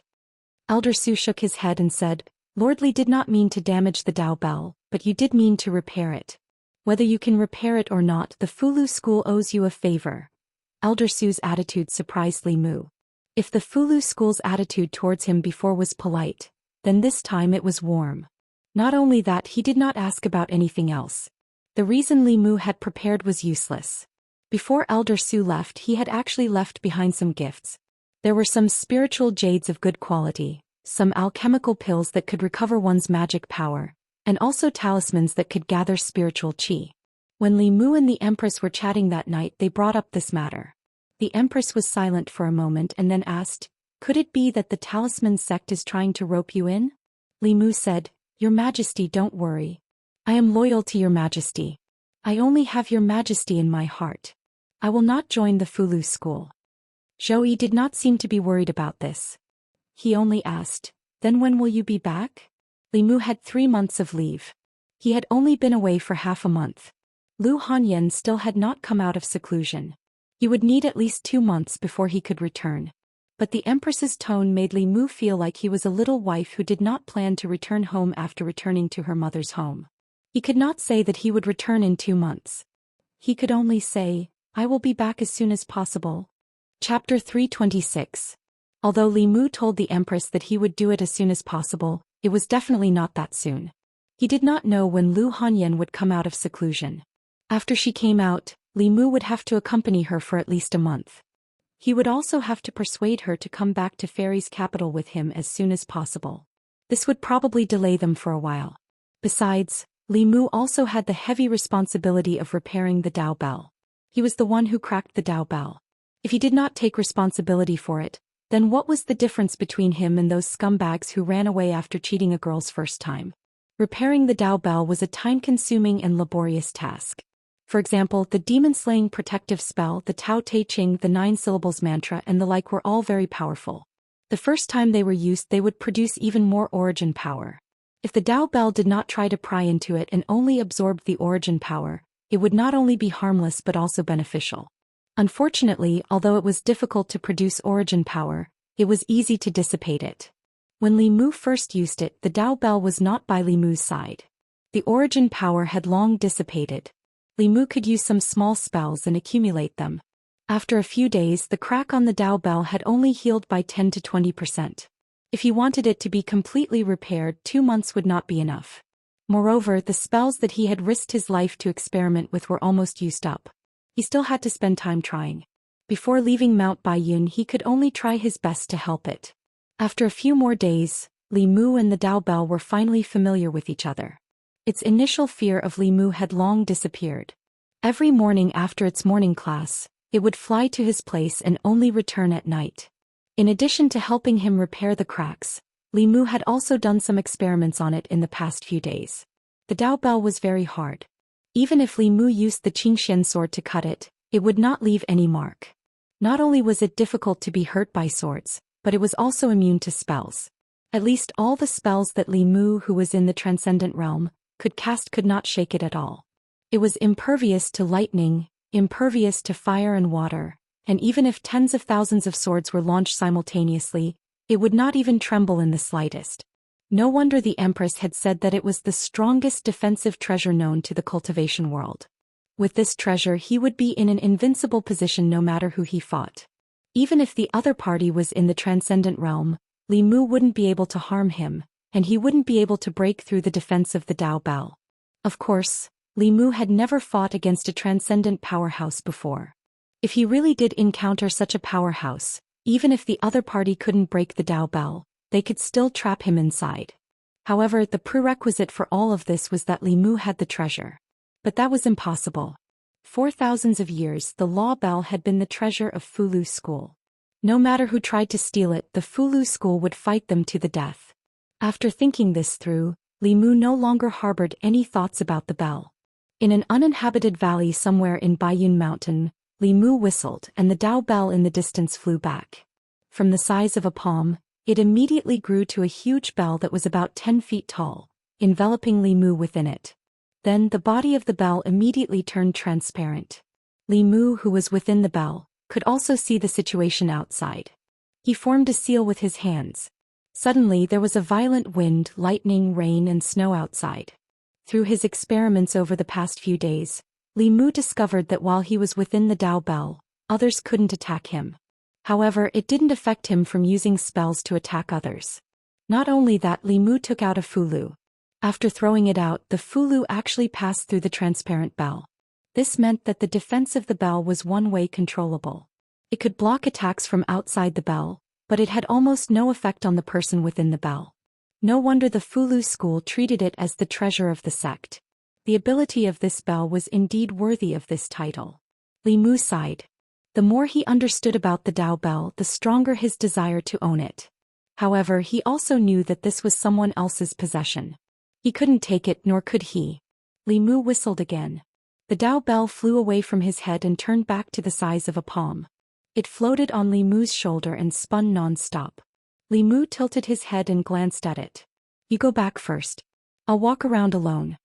The Dao Bell buzzed for a while before reluctantly flying away. During the days when Lu Hanyan was in seclusion, Li Mu was actually quite bored on Mount Baiyun. Wanwan and Xiao Bai were obedient to Li Mu. The Dao Bell was as obedient as Li Mu's dog. At this time, Li Mu vaguely understood the loneliness of the Empress. In life, one needed friends and enemies. If one's life was as calm as a pool of stagnant water, then the same day would just be repeating itself. This was the loneliness of cultivation. In the past, Li Mu's 7 spirits weren't complete. When his life was threatened, he could still endure the loneliness. Now, if he were to cultivate in seclusion for several months, he might not be able to sit still. Compared to the boring cultivation, he preferred to fight with the officials of the old and new parties in Luoyang. He wanted to help the people uphold justice and redress grievances. This way he could obtain their psychokinesis. This was not boring, and it was also faster than cultivating in seclusion. This could also be considered a shortcut to cultivation, but very few cultivators chose to do so. This time, Li Mu hadn't seen Hanja before coming to Mount Baiyun. This place was not far from the 5th peak. Li Mu flew to the 5th peak and asked the disciple guarding the peak to report. Hanja came with the wind. Before he arrived, his voice came first. He said to Li Mu from afar, "I heard that you came to Ancestral Court. I was worried that I would disturb you and Lu, Martial Uncle Lu, so I didn't look for you." Li Mu said, "After I came to Mount Baiyun, Han Yan has been in seclusion." Hanja looked at him and said, "Then why didn't you come and drink with me?" Li Mu smiled and said, "Let's go to Mount Baiyun for a drink?" When Lu Hanyan was here, the difference in status between the two made Hanja embarrassed to appear in front of her. After all, although she was Li Mu's woman, she was also his martial uncle. Hearing that Lu Hanyan was not here, Hanja said straightforwardly, "Let's go." Wait for me, wait for me." A figure flew from behind. Junior sister Qin landed beside the two and said, "Bring me along." Hanja looked at her and asked, "Why didn't you cultivate properly? What are you doing here?" Junior sister Qin glanced at him and said, "I want to go too." Hanja shook his head and said, "I'm going to drink with my friends. Why are you joining in the fun?" Junior sister Qin said unhappily, "Are you the only one who is Big Brother Li's friend? I'm also his friend. We've already met 3 times. Big Brother Li, don't you think I'm your friend?" Looking at Junior sister Qin's somewhat pleading eyes, Li Mu nodded and said, "Yes. Since Junior sister Qin wants to go, let's go together." Hanja did not stop her. He just sighed and said, "If you slack off like this, when can you reach the spirit realm? Senior brother Qin asked me to take care of you. Fortunately, you're a girl." Junior sister Qin was stunned for a moment. Then she asked with a red face, "What's wrong with being a girl?" Hanja looked at her and said, "You're so disobedient. If you weren't a girl, I would have already beaten you." Junior sister Qin's face turned from red to white and then to green. She turned her head away in a fit of pique. Li Mu shook his head and said, "Let's go." On Baiyun Peak. In the small building on the peak, Wan Wan and Xiao Bai were busy preparing dishes in the kitchen. Junior sister Qin was observing and learning from the side. Li Mu and Hanja sat at the stone table in the courtyard. Hanja asked, "How have you been in Shendu recently?" Li Mu said, "Not bad." Hanja said, "I heard that the officials and nobles in Shendu are different from the disciples and elders of our sect. They're very shrewd and scheming against each other. If you're not careful, you'll die without a burial place. You have to be careful there." Li Mu said, "It's okay. Actually, most of them are quite simple-minded." He took out a pot of wine from the flask space and poured a cup for Hanja. He said, "Try it." Hanja took a sip. He felt that the wine was mellow and full of spiritual qi. 1 sip was equivalent to a day of his cultivation. He could not help but ask in surprise, "What wine is this?" Li Mu said, "The tribute wine from Hanyang County. It's not bad, right?" Hanja clicked his tongue and said, "You can even drink the tribute wine. Looks like you're doing well in Shendu." The tribute wine was given by the Empress. Li Mu's house was filled with gifts from the Empress. Although he had not been to many places, he was very familiar with the specialties of the 36 counties. The tribute wine from Hanyang County was the best. The tribute pear skin from Jiangyin County was thin and juicy. The tea leaves from South County were sweet and refreshing. The silk from East County was sold well in many countries. Ever since that incident, in order to make up for the harm she had done to Li Mu, the Empress had been bestowing him with gifts every 2 to 3 days. Although the house was big, it was a bit full now. Last time she had said that she wanted to bestow Li Mu with a bigger house, but he had rejected her. The Empress had treated him even better. A house with 5 entrances could only be lived in by officials of the 4th rank or higher. If he changed to a bigger house, it was inevitable that there would be some rumors in the court. They would say that Li Mu had used his face to charm the Empress. Of all the court officials in the court, he was the only one she favored. Of course, after the imperial examination, Li Mu had used facts to slap those people in the face. He also told them that he was able to gain the Empress' favor not just because of his face. Even if the Empress wanted to reward him with a bigger house, it was in exchange for his identity as the top scholar in both the civil and military examinations. However, he and Xiao Bai were already used to living in that house. There was no need to torment it. The wine was sweet but not intoxicating. This was also the reason why Li Mu was not worried about letting Hanja drink it. Hanja drank a few cups and suddenly thought of something. He looked at Li Mu and said, "That's right. 2 months ago, junior sister Li returned to the mountain gate once." Li Mu raised his wine cup and slowly put it down. He asked, Is she still at Mount Baiyun? Hanja shook his head and said, she left. She won't be coming back in the future.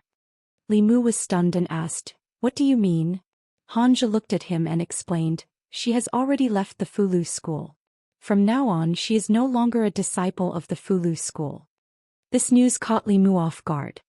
He stared at Hanja and asked, why? Hanja took another sip of wine and said, I don't know the exact details. I only heard it from the disciples of the seventh peak. The Fulu school has never forced non-core disciples to stay or leave. I originally wanted to ask junior sister Li why she left, but by the time I found out about this she had already left the sect. Chapter 327. Last time when he had parted ways with Li Qing, Li Mu had felt that she seemed to have something on her mind. After learning that she had left the Fulu school, Li Mu was even more certain of this thought. Although the Fulu school had 7 peaks and 7 branches of disciples, from a certain perspective, there were only 2 kinds of disciples in the Fulu school: core disciples and non-core disciples. Core disciples were disciples who had access to the core secrets of the Fulu school. These core secrets were either the Fulu techniques that were not taught to outsiders, or the Daoist techniques that were not taught to non-core disciples.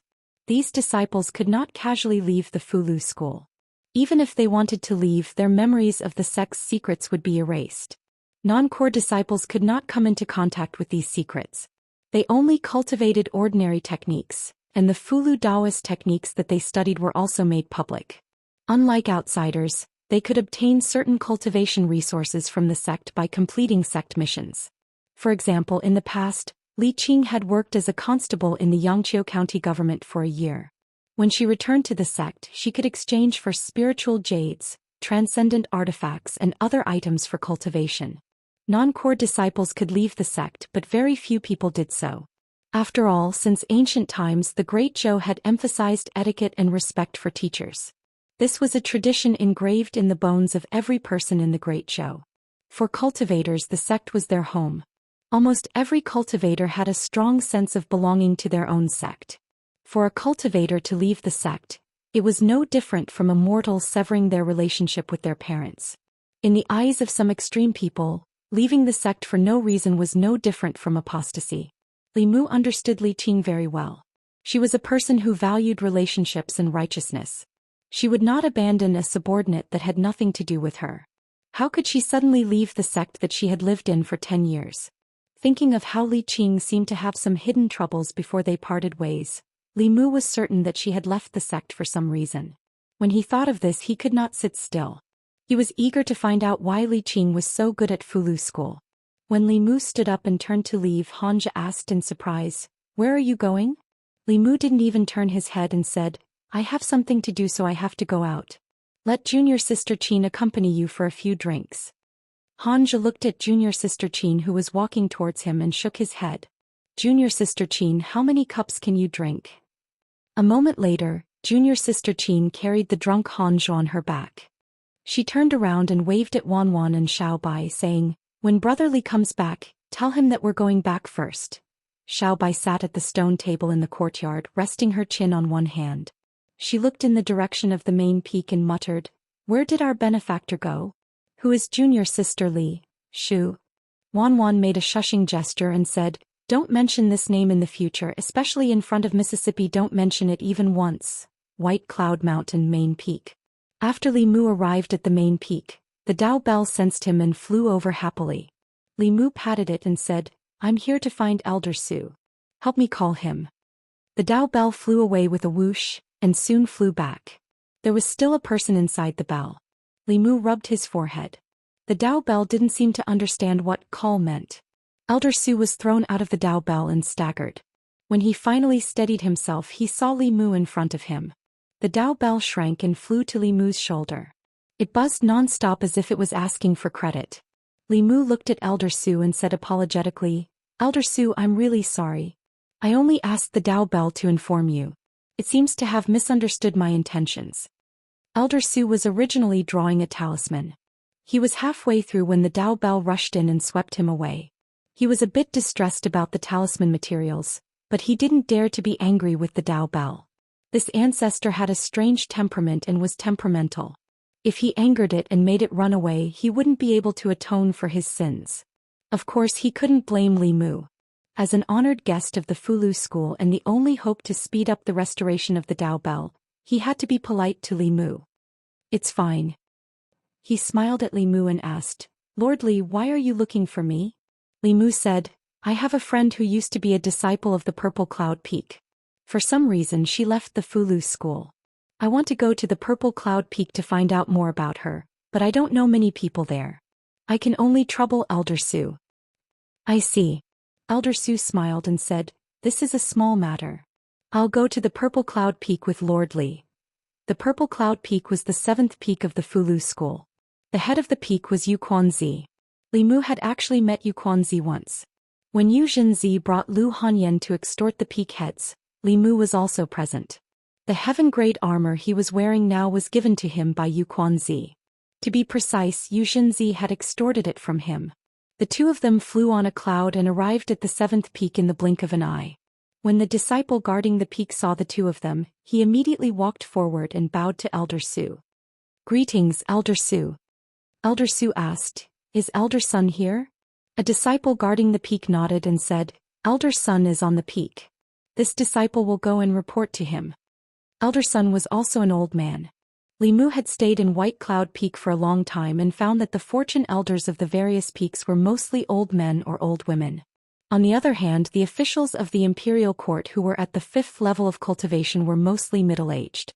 He did not know whether it was because the imperial court controlled the 36 counties and had more abundant cultivation resources, making it easier for them to create experts, or because the strength of the Fulu school was all roaming outside and not in the sect. After Elder Sun walked out of the Purple Cloud Peak Daoist Palace, Elder Su looked at him and said, "This is Lord Li, an honored guest of our Fulu school. He has a friend who used to be on the 7th peak. He came to the Purple Cloud Peak to ask about the situation of that disciple." Elder Sun smiled and said, "Since you are an honored guest of our sect, let's go in and talk." After entering the Daoist Palace on the left, Elder Su introduced to Li Mu, "In the Purple Cloud Peak, Elder Sun is responsible for the admission and departure of disciples. If Lord Li has any questions you can ask Elder Sunday." Li Mu nodded and looked at Elder Sunday. He asked, "Elder Sun, do you know Li Qing?" "Li Qing?" Elder Sun was startled at first, then a look of pity appeared on his face. He said, what a pity. She was originally one of the most outstanding disciples of the Purple Cloud Peak. After the grand competition of the peaks, she would have definitely become a core disciple. Unfortunately, she left the sect before the competition. This is a loss to the Purple Cloud Peak." Li Mu continued asking, "Elder Sun, do you know why she left the sect?" Elder Sun shook his head and said, "She didn't say the reason. I tried my best to persuade her that if she had any difficulties she could tell the sect. However, she was determined to leave, so I didn't try to persuade her anymore. The sect has never restricted the departure of disciples." After coming to the Purple Cloud Peak, Li Mu's heart was not at ease. Instead, it was hanging by a thread. Based on his understanding of Li Qing, she would definitely not leave the sect that had nurtured her for 10 years for no reason. Previously, when the two of them were on a mission together, Li Mu could clearly feel that she had a strong sense of belonging to the Fulu school. In her heart, leaving the sect was tantamount to betrayal. What had happened to her that she did not hesitate to leave the sect and cut ties with the Fulu school? Li Mu suddenly remembered the way Li Qing looked at him when he parted ways with her. At that time her eyes were filled with confusion and conflict, but in the end she still chose to leave. It was as if she was cutting ties with Li Mu. If she had encountered something and wanted to cut ties with Li Mu could understand. Based on her personality, she would never let her own matters implicate Li Mu. But her choice to leave the Fulu school made Li Mu feel a lingering fear. He understood Li Qing very well. There were only two possibilities for her to make such a decision. First, what she was about to do might damage the reputation of the Fulu school. As a disciple of the Fulu school, she had a strong sense of belonging to the sect.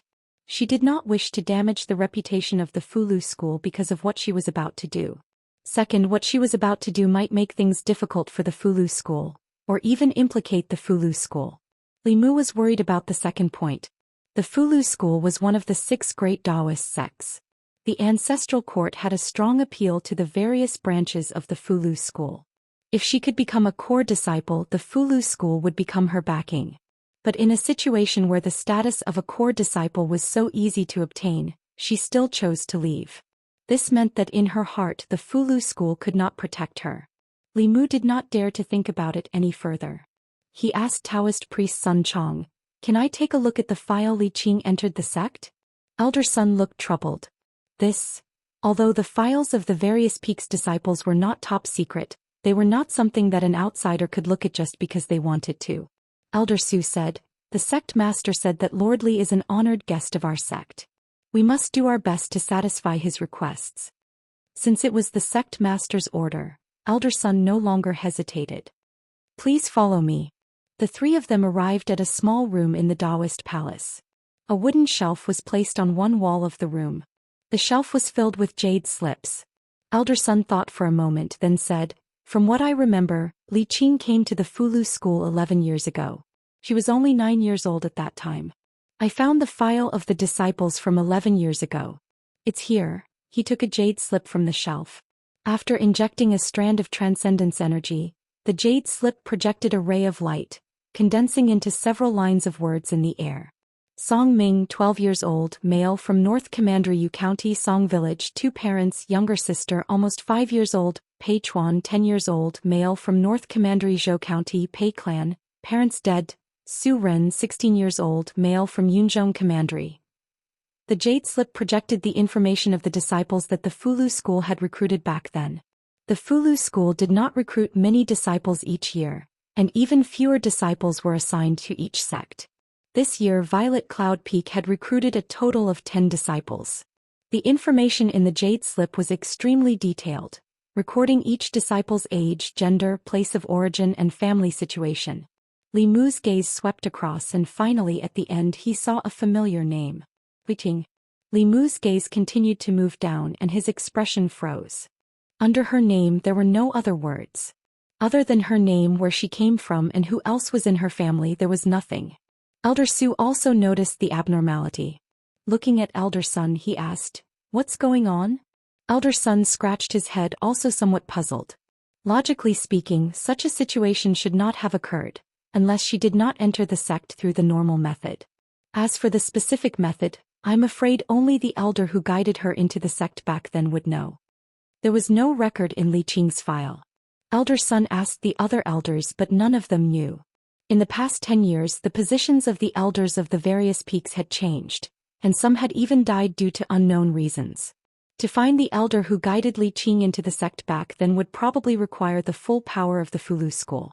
This trip could be considered a fruitless one. As they flew out of Violet Cloud Peak, Elder Su said to Li Mu, "Lord Li, don't worry.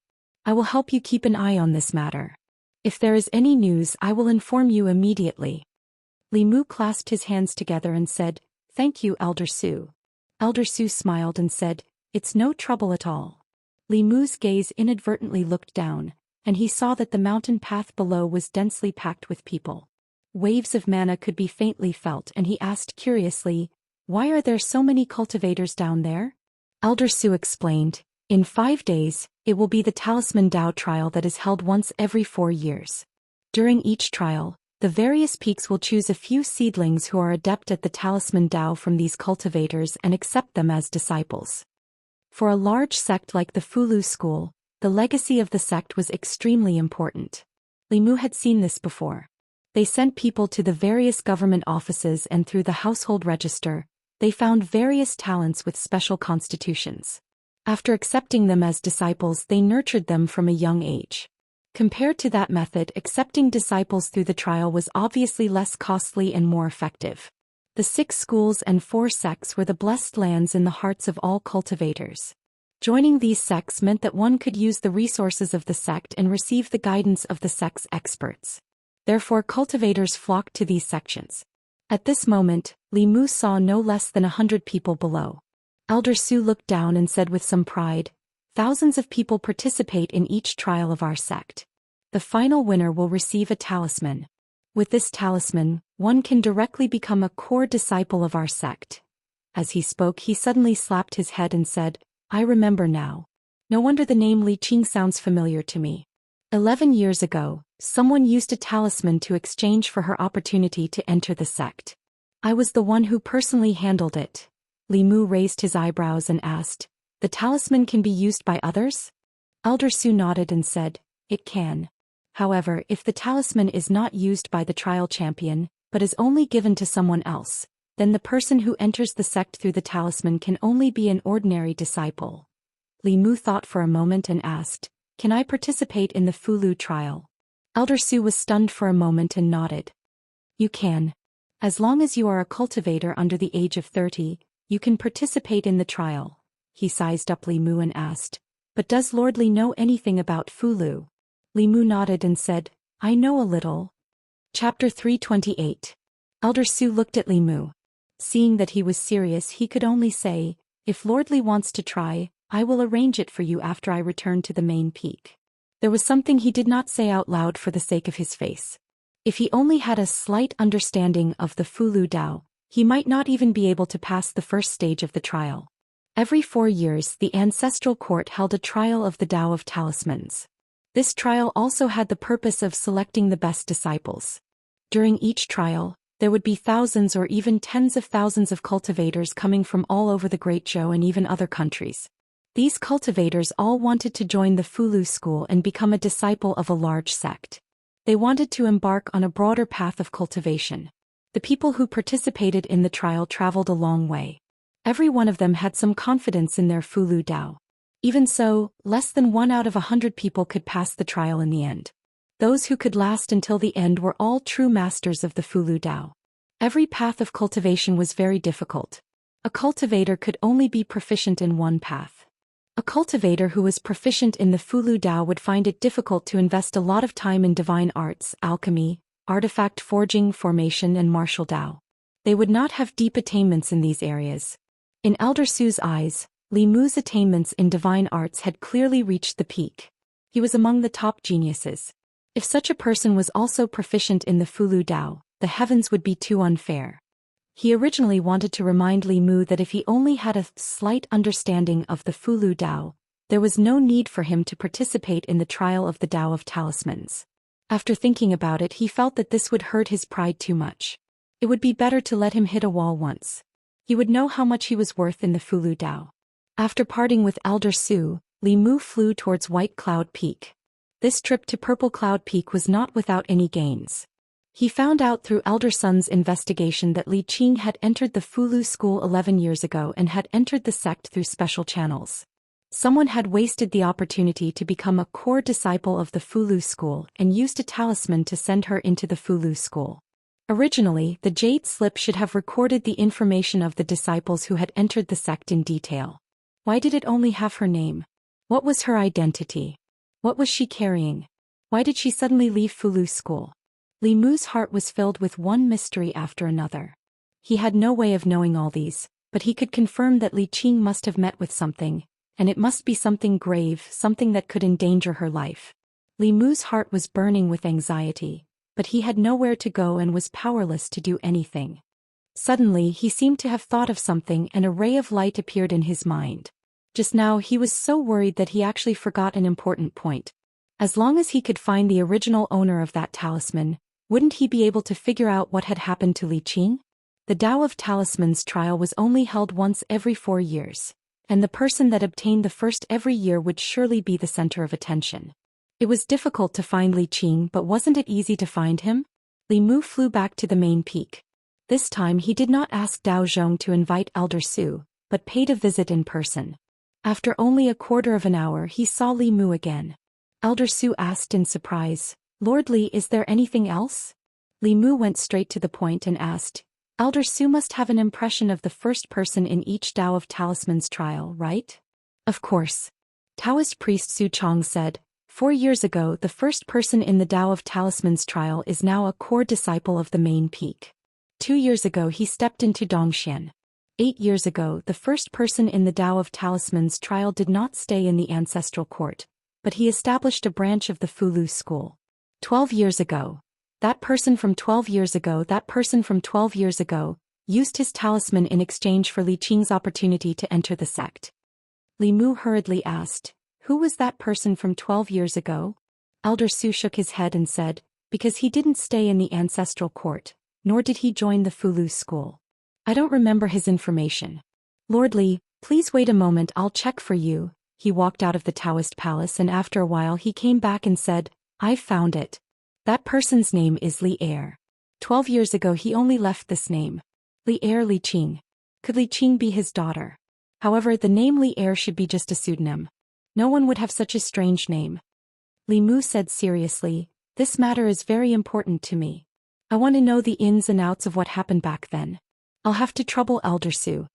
Elder Su had never seen Li Mu so serious. After thinking for a while he said, I'll check who was in charge of the Talisman Dao trial back then. He should know more than me. He walked into the Daoist palace and came out a moment later. He took out a Fulu, transmitted a few words to the Fulu, and threw the Fulu into the air. The talisman turned into a paper crane and flew out of the Daoist palace. Not long after, an old woman flew in from the outside. After the old woman came in, she asked directly, Senior Brother Su, why are you looking for me? Elder Su looked at the old woman and asked, Junior Sister Chen, I remember that you were in charge of the Talisman Dao trial 12 years ago. Do you still remember the first place of the trial? The old woman was stunned and said, Why do you suddenly ask this? Taoist priest Su Chong said, Don't ask this first. Do you still remember that person? The old woman said, Of course. That person is called Li Er. I remember that 13 years ago he wanted to send a little girl to our Fulu school. However, that little girl's aptitude was not outstanding, so we didn't agree at that time. Elder Su said in surprise, There's such a thing? The old woman nodded and said, Later he asked me what would make the ancestral court willing to accept that little girl. I told him that as long as the little girl could enter the top 30 in the Talisman Dao trial, or if he could win the Talisman Dao trial, she could enter the ancestral court. Elder Su asked, What happened after that? The old woman continued, That little girl didn't cultivate and didn't even have the qualifications to participate in the Talisman Dao trial. However, Li Er left without saying a word after hearing it. Half a year later he actually came to participate in the trial and passed several stages in a row. He took the first place in one fell swoop and used that talisman to exchange for the little girl's chance to enter the ancestral court. I remember that she went to the Violet Cloud Peak later. After 12 years, when she talked about Li Er, her face was still full of admiration. She said, That person really has great perseverance. Half a year ago he didn't know the Tao of Fulu at all, but he still borrowed a talisman book from me. I pitied him, so I passed on some of my knowledge of talisman books to him. Who knew that half a year later his attainments in the Talisman Dao would advance by leaps and bounds. He was actually not inferior to the elders who had been immersed in the Talisman Dao for many years. He suppressed thousands of Talisman Dao experts and won the first place in the trial in one fell swoop. In fact, at that time, the sect master specially allowed him to become a core disciple of the ancestral court in addition to that little girl, but he refused. The old woman sighed and said, 12 years ago, if he was willing to stay in the Fulu school with his perseverance and talent, I'm afraid our sect would have another head elder. What a pity, Li Mu asked hopefully. Senior, do you know where Li Er went? The old woman shook her head and said, Since the little girl was sent to the Fulu school 11 years ago, he has never appeared again. Li Mu didn't give up and continued to ask, What does Li Er look like? The old woman waved her hand and a picture appeared in front of Li Mu. The man in the picture was wearing a gray robe and a bamboo hat on his head. A black cloth hung down the edge of the bamboo hat, completely covering his appearance. Li Mu sighed. The only remaining clue of the Fulu school was broken just like that. When he returned to White Cloud Peak, Hanzhe and junior sister Qin had already left. Before Li Mu left, he changed his wine. With Hanzhe's alcohol tolerance, he would get drunk after a few cups. He didn't know if junior sister Qin would be able to seize the opportunity. Li Mu wasn't in the mood to worry about Hanzhe. He was only thinking about Li Qing. A year ago, when Li Mu was by her side, he was only a small bailiff and couldn't help her much. Now he already had the ability to protect her, but he couldn't find her. Fate often played with people like this. When she made the decision to leave the Fulu school, she must have been in a lot of pain. Therefore, Li Mu was determined to obtain the talisman tablet for the Talisman Dao trial this time.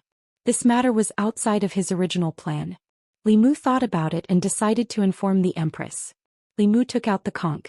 After activating it with his magic power, he asked softly, "Your Majesty, are you busy?" Soon the Empress's voice came from the conch. "Are you coming back?" Li Mu coughed softly and said awkwardly, "No, I might have to wait for a few more days to return to the divine capital. In a few days, it will be the Fulu School's Talisman Dao trial. I plan to participate in this trial." Talisman Dao trial? Within the conch, the Empress's voice paused and then she asked, "Isn't the Talisman Dao trial set up by the Talisman sect for the sake of selecting disciples? You promised me that you wouldn't join the Talisman sect." Li Mu quickly explained, "It's not like what your Majesty thinks. Your Majesty, please listen to my explanation." Li Mu felt strange talking to the Empress like this. It was as if their identities were reversed. Then he realized that this was the identity he should have. He could finally talk to the Empress with this normal identity. The Empress was silent for a moment and said, "You can explain." Li Mu thought for a moment and said, "I think that the Great Zhou is now troubled by both internal and external problems. The new party, the old party, and the academy are not on the same side as your Majesty. The only inner guard who is loyal to your Majesty is too weak. There seem to be many officials in the court, but your Majesty is the only one who is struggling. If the Fulu School can support your Majesty, you won't have to work so hard." In the Changle Palace, Zhou Yi felt a trace of warmth in her heart. Even her gaze softened. She said softly, "These sects have always been detached from the world. No matter the rise or fall of the dynasty, they can't interfere with the court." Li Mu said, "I can first become a disciple of the Fulu School and then cultivate slowly. If I have a chance to enter the 6th realm, I can become a peak chief and have a certain say in the Fulu School. If I have a chance to enter the 7th realm, I have a chance to become the headmaster of the Fulu School. At that time, I and the entire Fulu School will be your Majesty's solid backing." Outside the small building, Elder Su was holding a trial letter and had one foot in the yard. When he heard Li Mu's words, embarrassment appeared on his face. He didn't know whether to enter or leave. Li Mu also noticed the abnormality behind him. When he turned around and met Elder Su's eyes, his expression gradually became awkward. Chapter 329. Li Mu looked at Elder Su and Elder Su also looked at him. The situation was very awkward. In the end, it was Elder Su who broke the awkwardness. He coughed lightly and walked into the courtyard. He said, "I have brought Lord Li's trial letter." Since he did not mention what happened just now, Li Mu naturally would not mention it either. He accepted the trial letter and said, "Thank you, Elder Su." Taoist priest Su Chong said, "In 5 days when the trial begins, I will inform Lord Li again." Li Mu nodded and said, "Okay." Elder Su cupped his hands and said, "I will take my leave first." Li Mu cupped his hands and returned the greeting. "Take care, Elder Su." After a polite exchange, Elder Su turned and left. In the spiritual snail, the Empress thought for a while and said, "Why don't you capture him and I will teach you how to erase his memory?" Li Mu hurriedly said, "No need, no need." Li Mu represented the Empress in the cooperation with the Fulu School. He could sit down and talk with the Fulu School's headmaster. There was no need to erase Elder Su's memory. Moreover, no one would believe him if he said that he wanted to become the headmaster of the Fulu School with just a little theurgy. In fact, Elder Su, who walked out of the small hut, really scoffed at Li Mu's words just now. To become the headmaster of the Fulu School, he first had to become a core disciple of the Fulu School. Just this alone was enough to completely block him out. The fastest way to become a core disciple of the Fulu School was to participate in the trial of the Tao of Talismans. He had to defeat thousands of cultivators who were proficient in the Tao of Talismans and win first place in the trial. This was only the first step of his plan. The second step was to cultivate hard and break through to the creation realm. Only then could he become an elder. The third step was to break through to the Dongxian realm from the creation realm.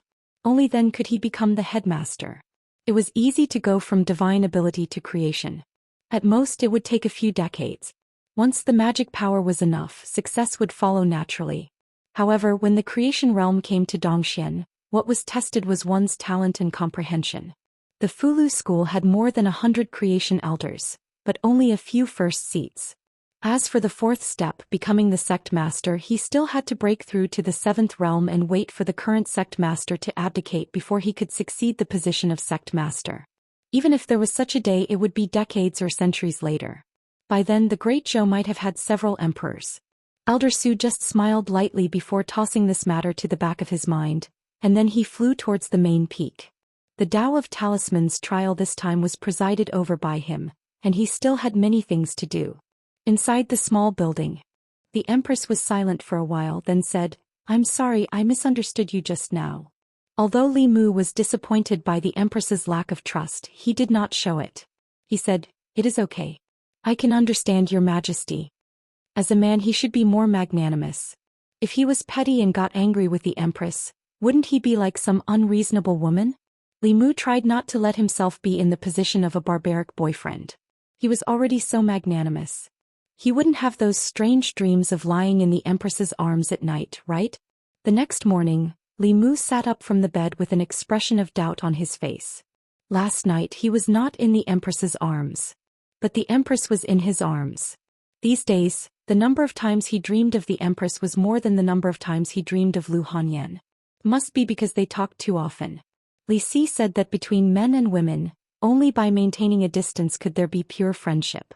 Once the contact became frequent or the distance between them became close, the pure feelings would often become no longer pure. Li Mu decided to reduce the frequency of contact with the Empress, from once a day to once every 2 days. Now that he was far away in the North County, the Empress could not see him. When he returned to Shindu, if he had such strange dreams again and was caught by the Empress, Li Mu could not even imagine the consequences. There were still a few days before the trial. He borrowed a few talisman books from Elder Su and prepared to make a breakthrough. Although Li Mu had already thoroughly grasped nearly 100 types of basic talismans in the past half a month, among the thousands of cultivators that had participated in the trial, besides a small portion that had come to make up the numbers and gain experience, all of them had absolute confidence in their own Tao of talismans, so Li Mu had no choice but to treat his opponent as a human. 5 days later, on Mount Baiyin, the Talisman Tao trial that was held once every 4 years was about to begin. The Talisman Tao trial was not only a big deal for Mount Baiyin, but also for the entire North County and the surrounding counties. Before and after the Talisman Tao trial, thousands of cultivators gathered near Mount Baiyin. The demons around the North County had to stay in their nests obediently to avoid unexpected disasters. During this period, even demons and ghosts who had not done anything evil could be killed by the cultivators. The Fulu School's Talisman Tao trial was even crueler than the Great Zhou Court's imperial examinations. The imperial examinations selected 100 out of thousands of people. The Talisman Tao trial often had tens of thousands of participants, but in the end only less than 50 people could pass the trial. It was difficult to select 1 out of 100 people. Even so, there were still countless cultivators who took part in the trial. There was no other reason. The Fulu School was one of the 6 Daoist sections. The sect was rich in resources and had many powerful cultivators. Joining the Fulu School meant that one would take a supreme shortcut on the path of cultivation in the future. The path of cultivation was a competition of resources. All cultivators wanted to rely on a big tree. The Fulu School was a big tree that attracted not only the 36 counties of the Great Zhou, but also cultivators from other countries. There were more than 6,000 cultivators participating in the Talisman Tao trial this time, more than the imperial examinations in the Great Zhou. It was also the first time that Li Mu saw the foundation of one of the 6 Daoist sections. It was the first time that he saw more than 6,000 cultivators gathered together. In front of a cliff on a mountain peak in the Baiyin mountain range, Li Mu stood in the crowd. In front of the crowd was a cliff. In front of the cliff, clouds curled more than 100 feet. Behind the cliff was another cliff. He could vaguely see Fulu papers fluttering in the wind under the opposite cliff. With the sound of a bell, everyone walked towards the opposite cliff. Most people stepped on the clouds and walked through the cliff safely. There were also a few who stepped into the air and fell off the cliff. Then they were wrapped in a white cloud and sent down the mountain. Li Mu had a detailed understanding of the Talisman Tao trial and knew that this was the preparation before the trial. The Fulu School had an age requirement for the cultivators who participated in the trial. Only cultivators below the age of 30 were qualified to participate in the trial. There were many cultivators who participated in the trial every time. Naturally, there would be some who tried to take advantage of the situation by lying about their age to obtain the trial invitation. The talisman puppet sect would not spend the effort to check if they were lying before the trial. As long as they walked through this cliff once, it would be obvious who was lying about their age in an attempt to get through. There were fulu papers on both sides of the cliff. If one's bone age was below the age of 30, they could walk through the cliff safely as if it was flat ground. If one's bone age was above the age of 30, they would fall down as soon as they stepped on the cliff. Then they would be wrapped in a white cloud and sent down the mountain. Most of the people who participated in the trial walked through safely. Only a few screamed and fell off the cliff. When another group of people saw this, they stood in front of the cliff and began to watch anxiously. Beside the cliff, a young man looked at a muscular man with a big beard and mocked. "Do you think others are blind? You didn't even shave your beard and you want to take advantage of the situation?" The muscular man glanced at him and said in a hoarse voice, "Can't I look old? I'm only 18 today." He snorted coldly and strode into the cliff. Stepping on the white cloud, he safely walked to the other side. The young man's eyes widened. He wondered if the cliff really judged one's bone age. He tentatively took a step forward and after letting out a scream he fell straight down. These shrill cries caused some people to completely panic, and they didn't dare take another step forward. They turned back along the path they came from with dejection. Li Mu took a step forward and stepped on the white cloud. It was as if he had stepped on solid ground. He easily walked to the other side of the cliff. When he reached the other side, Li Mu realized that this was a huge platform. The platform covered an unknown amount of land. He could not see the end of it. It was as if someone had used great magic to flatten the entire mountain from the mountainside and carve out a platform. On the platform there were countless stone platforms that were half the height of a person. On the stone platforms, there were writing brushes, yellow paper, cinnabar and other items. Li Mu walked to the front and found a stone platform. He stood behind the stone platform. The cultivators who passed the cliff quickly found a stone platform and stood still. They were ready to take the first stage of the Talisman Dao trial. At first there were more than 6,000 people who had a trial letter. Among them, there were only about 100 people who were over the age and wanted to take advantage of the situation. They had already been eliminated at the cliff. There were still nearly 6,000 people who participated in the first stage of the trial. After everyone who passed the cliff found a stone platform and stood still, 3 shining golden words suddenly appeared in the sky in front of the platform. Exorcism Talisman. There was no explanation for this stage. However, from the words in the sky and the items on the stone platforms, it was not difficult to guess that the first stage of the trial was for everyone to draw an exorcism talisman. The exorcism talisman was a yellow-grade fulu. It was also one of the most basic fulu. It had many uses. When ordinary people carried it on their bodies, low-level ghosts and monsters would not dare to come close. When the exorcism talisman was turned into talisman water and drank it, it could cure common colds and various diseases. Almost all cultivators who had learned fulu knew how to draw an exorcism talisman. For many people this was the first fulu that they had learned. Fulu school was quite friendly to these cultivators. They did not make things difficult for them in the first stage. However, this did not mean that this stage was not difficult at all. There were only 3 sheets of yellow paper on the stone platform. The amount of cinnabar was only enough to draw 3 fulu. There was an incense stick on the stone platform. At a certain moment it lit itself. This meant that all the cultivators had to successfully draw an exorcism talisman within the time it took for an incense stick to burn. Moreover, they only had 3 chances. After failing 3 times, they would not have the materials to draw a talisman. Cultivators being able to draw a fulu and cultivators being able to draw a fulu in one try were 2 completely different concepts. Some people could draw an exorcism talisman, but they had to fail multiple times and waste many sets of materials before succeeding. Such a person could not be considered to have fulu talent. White Cloud Mountain. Main peak. There was a huge screen in the sky above the square. On the screen was the situation on the platform. The elders chatted and laughed as they watched the situation on the screen. How long do you think it will take for these people to successfully draw an exorcism talisman? Those who pass will be able to draw it in half an incense stick's time. After that, even if they can draw it, they will not be able to pass the subsequent trials. I remember that in the past trials, the fastest person to draw this talisman took 20 breaths. It was 12 years ago, right? I still remember that Li Er. He was a true talisman Dao genius. 20 breaths. Many elders in the sect can't do it that fast. As the elders were discussing, a beam of light suddenly lit up on the screen. The square fell silent for a moment before an uproar broke out. Someone finished drawing so quickly? How many breaths have passed this time? Less than 10 breaths. That's way too fast. How is that possible? Could there be a sixth realm cultivator among the cultivators?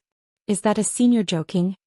Everyone looked at the screen, which quickly zoomed in on a certain spot on the platform. The elders widened their eyes, wanting to see who could draw an exorcism talisman in such a short time. However, all they saw was a cloud of fog.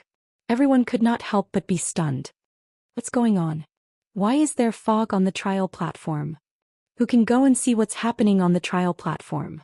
Someone reacted quickly and said, "That's not fog on the trial platform. He has a Dharma treasure on him that conceals heavenly secrets." Elder Su stood up abruptly with a stunned expression. It's him. Chapter 330. On the main peak square, the group of elders looked at the figure shrouded in clouds on the trial platform through the image above, their faces filled with shock. Although the exorcism talisman was the most basic fulu, even they would need 10 or even 20 breaths to complete it. The success of the talisman was mainly related to two factors. First, whether or not the talisman could be drawn in one go. Second, whether or not the talisman was stable in the process of drawing. It was not easy to draw the fulu in one go without any ripples in the talisman. One had to ensure the calmness of the heart. If the talisman was slightly impatient, the talisman would be wrong, or the talisman would be too unstable and the talisman would fail. If the talisman failed, not only would it waste time and energy, it would also waste precious materials. Therefore, in the process of talisman drawing, cultivators would try their best to remain calm and write at a steady pace, ensuring that the talisman was complete and the talisman was stable. Naturally, the talisman drawing speed would not be too fast. To be able to draw the exorcism talisman in 10 breaths, one had to have a high level of cultivation, and one's control of the body and the talisman had reached the peak. Or one had practiced the exorcism talisman for tens of thousands of times. Even if one was in the soul refining stage, they would still be able to draw the talisman quickly and accurately. But generally speaking, no one would spend so much time and energy on a low-level fulu. Regardless of the reason, the fact that this person could complete the first stage of the trial in 10 breaths was enough to attract their attention. Unfortunately, this person was shrouded in clouds, preventing them from seeing his true appearance. One of the main peak elders looked at Elder Su and asked, "Senior Su, this person, could it be?" Elder Su had already come back to his senses. He nodded and said, "Other than him, who else could it be?" On the trial platform, Li Mu finished the last stroke of the exorcism talisman. The stone platform in front of him suddenly lit up. Beside him, a cultivator who was at the critical moment of drawing the talisman was shocked by this abnormality. His hand trembled and the talisman was crooked. The first talisman paper was ruined. The cultivator looked down at the ruined talisman paper and blurted out, "Motherf asterisk cur." The stone platform lit up, indicating that the person beside him had successfully completed the fulu. After that person cursed in his heart, he looked at the young man behind the stone platform with a shocked expression and said in his heart, "How could he be so fast?" He looked at the burning incense in front of the stone platform and didn't dare to think any further. He had already wasted a chance and only had 2 talisman papers left. If he couldn't draw an exorcism talisman before the incense burned out, he would be eliminated in the first stage of the trial. He looked at the man one last time and thought to himself, "I hope you can be as fast in bed."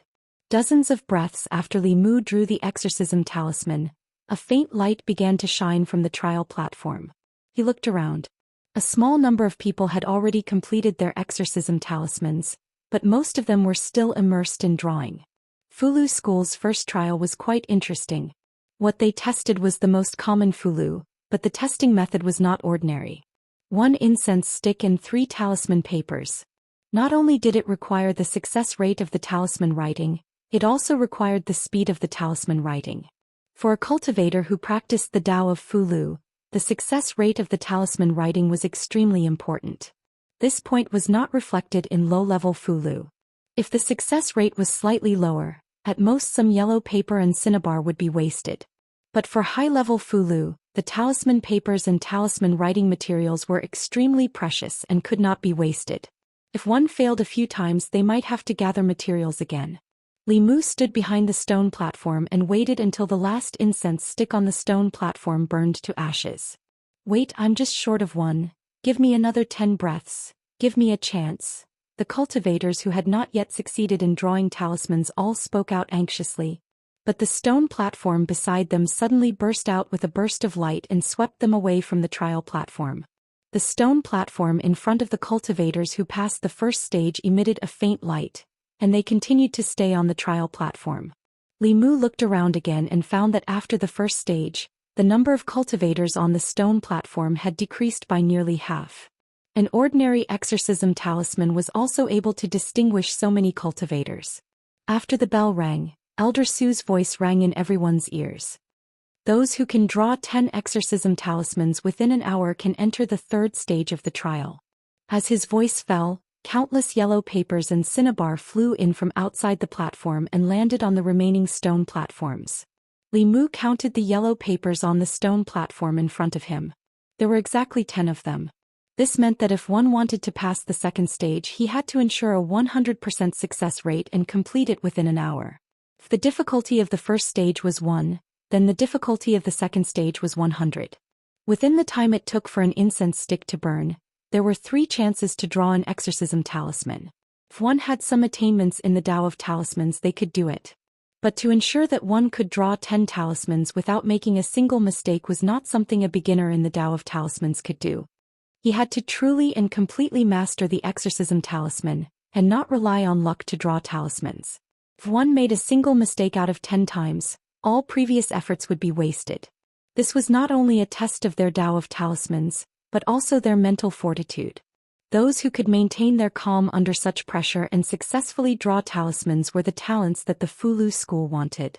Of course, it wasn't difficult for Li Mu to discern from these 2 trials that even if the talisman sect was wealthy and overbearing, it wasn't willing to waste resources. So the cultivators that didn't have a high success rate in drawing talismans would be completely eliminated during the first 2 trials. Li Mu picked up his brush and began to draw talismans. On the main peak square, a group of elders and many disciples of the Fulu school were watching the live broadcast of the trial. This stage won't be easy for them. It's not just them. Some disciples of other sects may not be able to draw 10 Fulu talismans without making a single mistake. 12 years ago that person only took 15 minutes. He was the fastest person to complete the second stage of the trial in all of history. I wonder if there will be any surprises this year. While the crowd was chatting, it didn't take long for another ray of light to appear on the screen. This time not only the elders, but even the spectating disciples in the square let out a cry of surprise. It's fake, right? Not even 15 minutes? This person can't be an octopus demon, right? Although the exorcism talisman is very simple, drawing 10 of them can't be that fast. On the square the image zoomed in and a blurry figure appeared in front of them again. In the next moment someone exclaimed, "It's him again."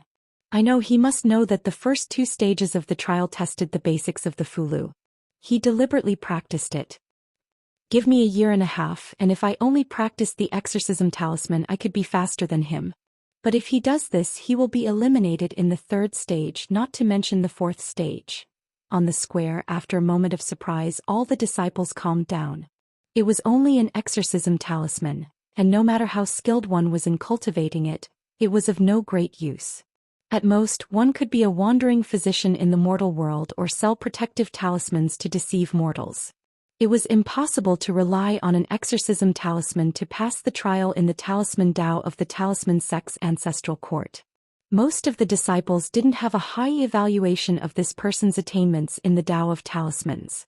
There were only 2 possibilities for him to be able to draw the exorcism talisman so skillfully.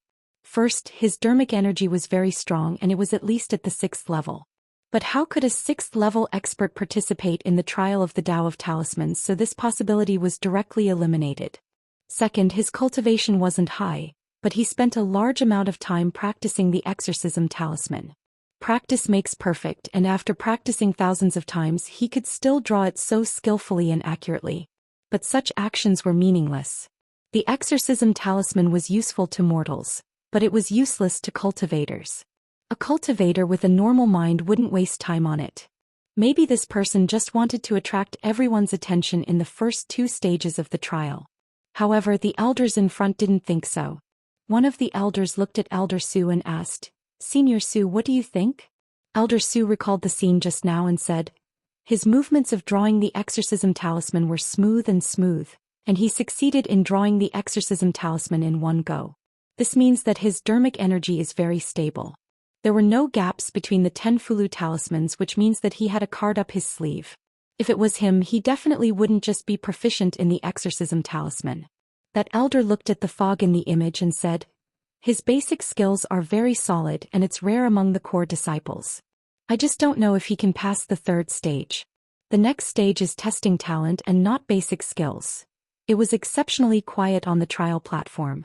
After Li Mu finished drawing the 10 exorcism talismans, he observed the surrounding cultivators. It was quiet all around and no strange sounds could be heard. The first 2 stages of the Fulu School's assessment were unusually fair. They didn't differentiate the cultivators based on their cultivation level.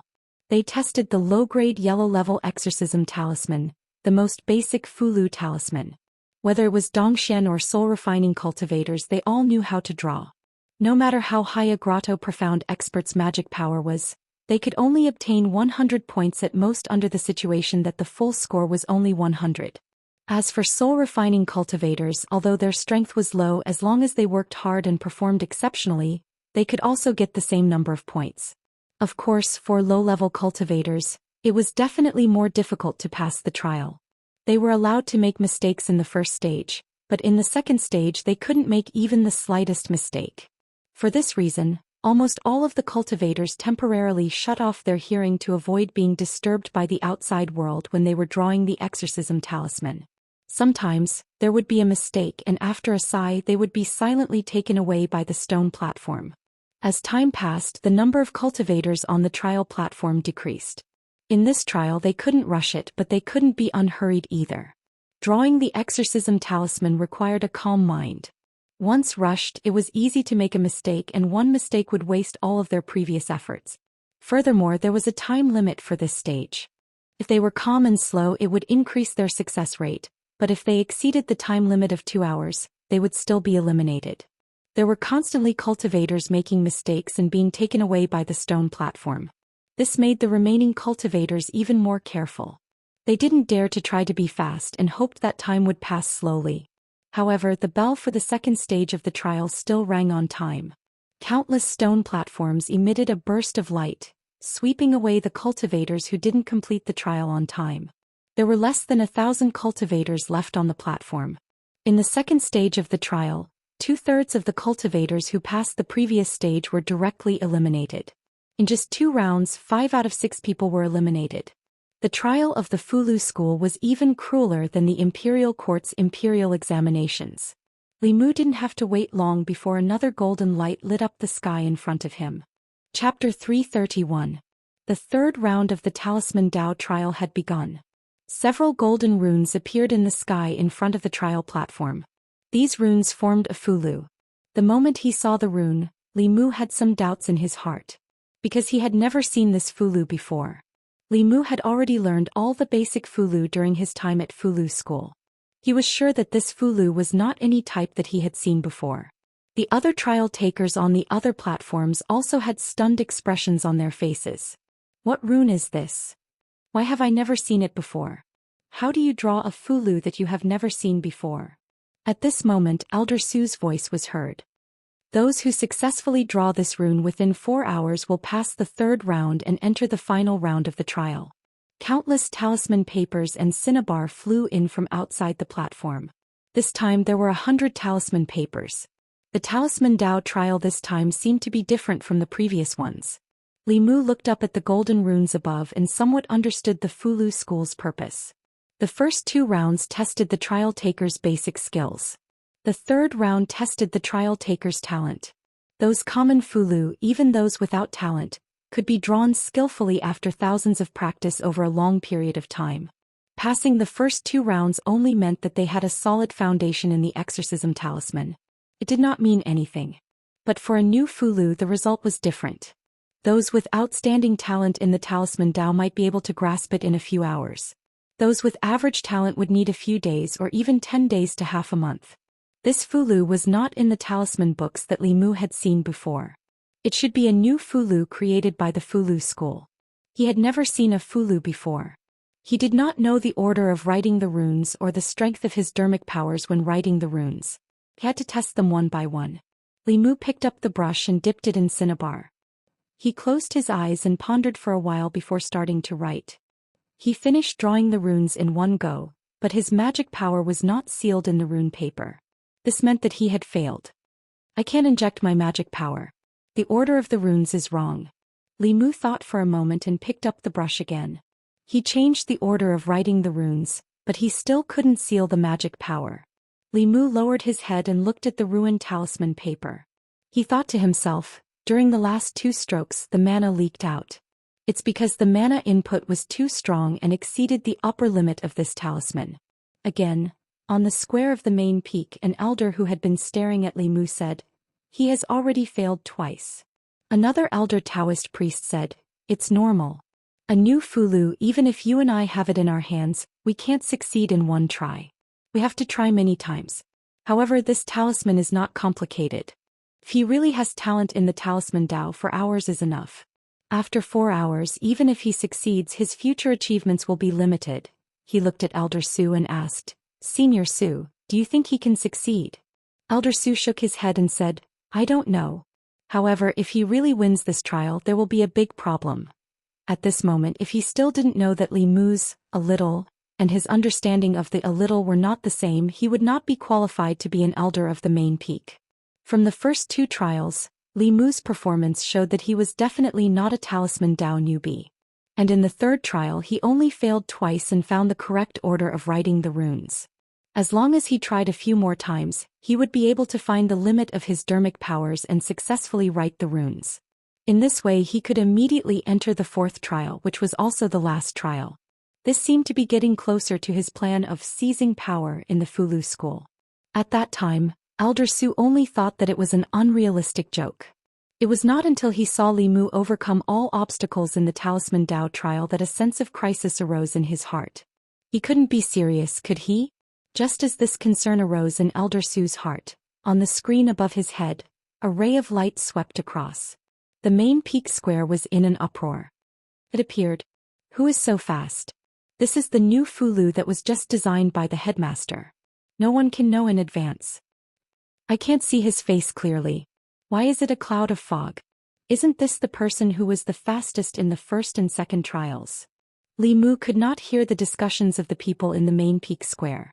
In his 7th trial he finally succeeded in sealing his dermic powers into the talisman paper and drew the nameless Fulu.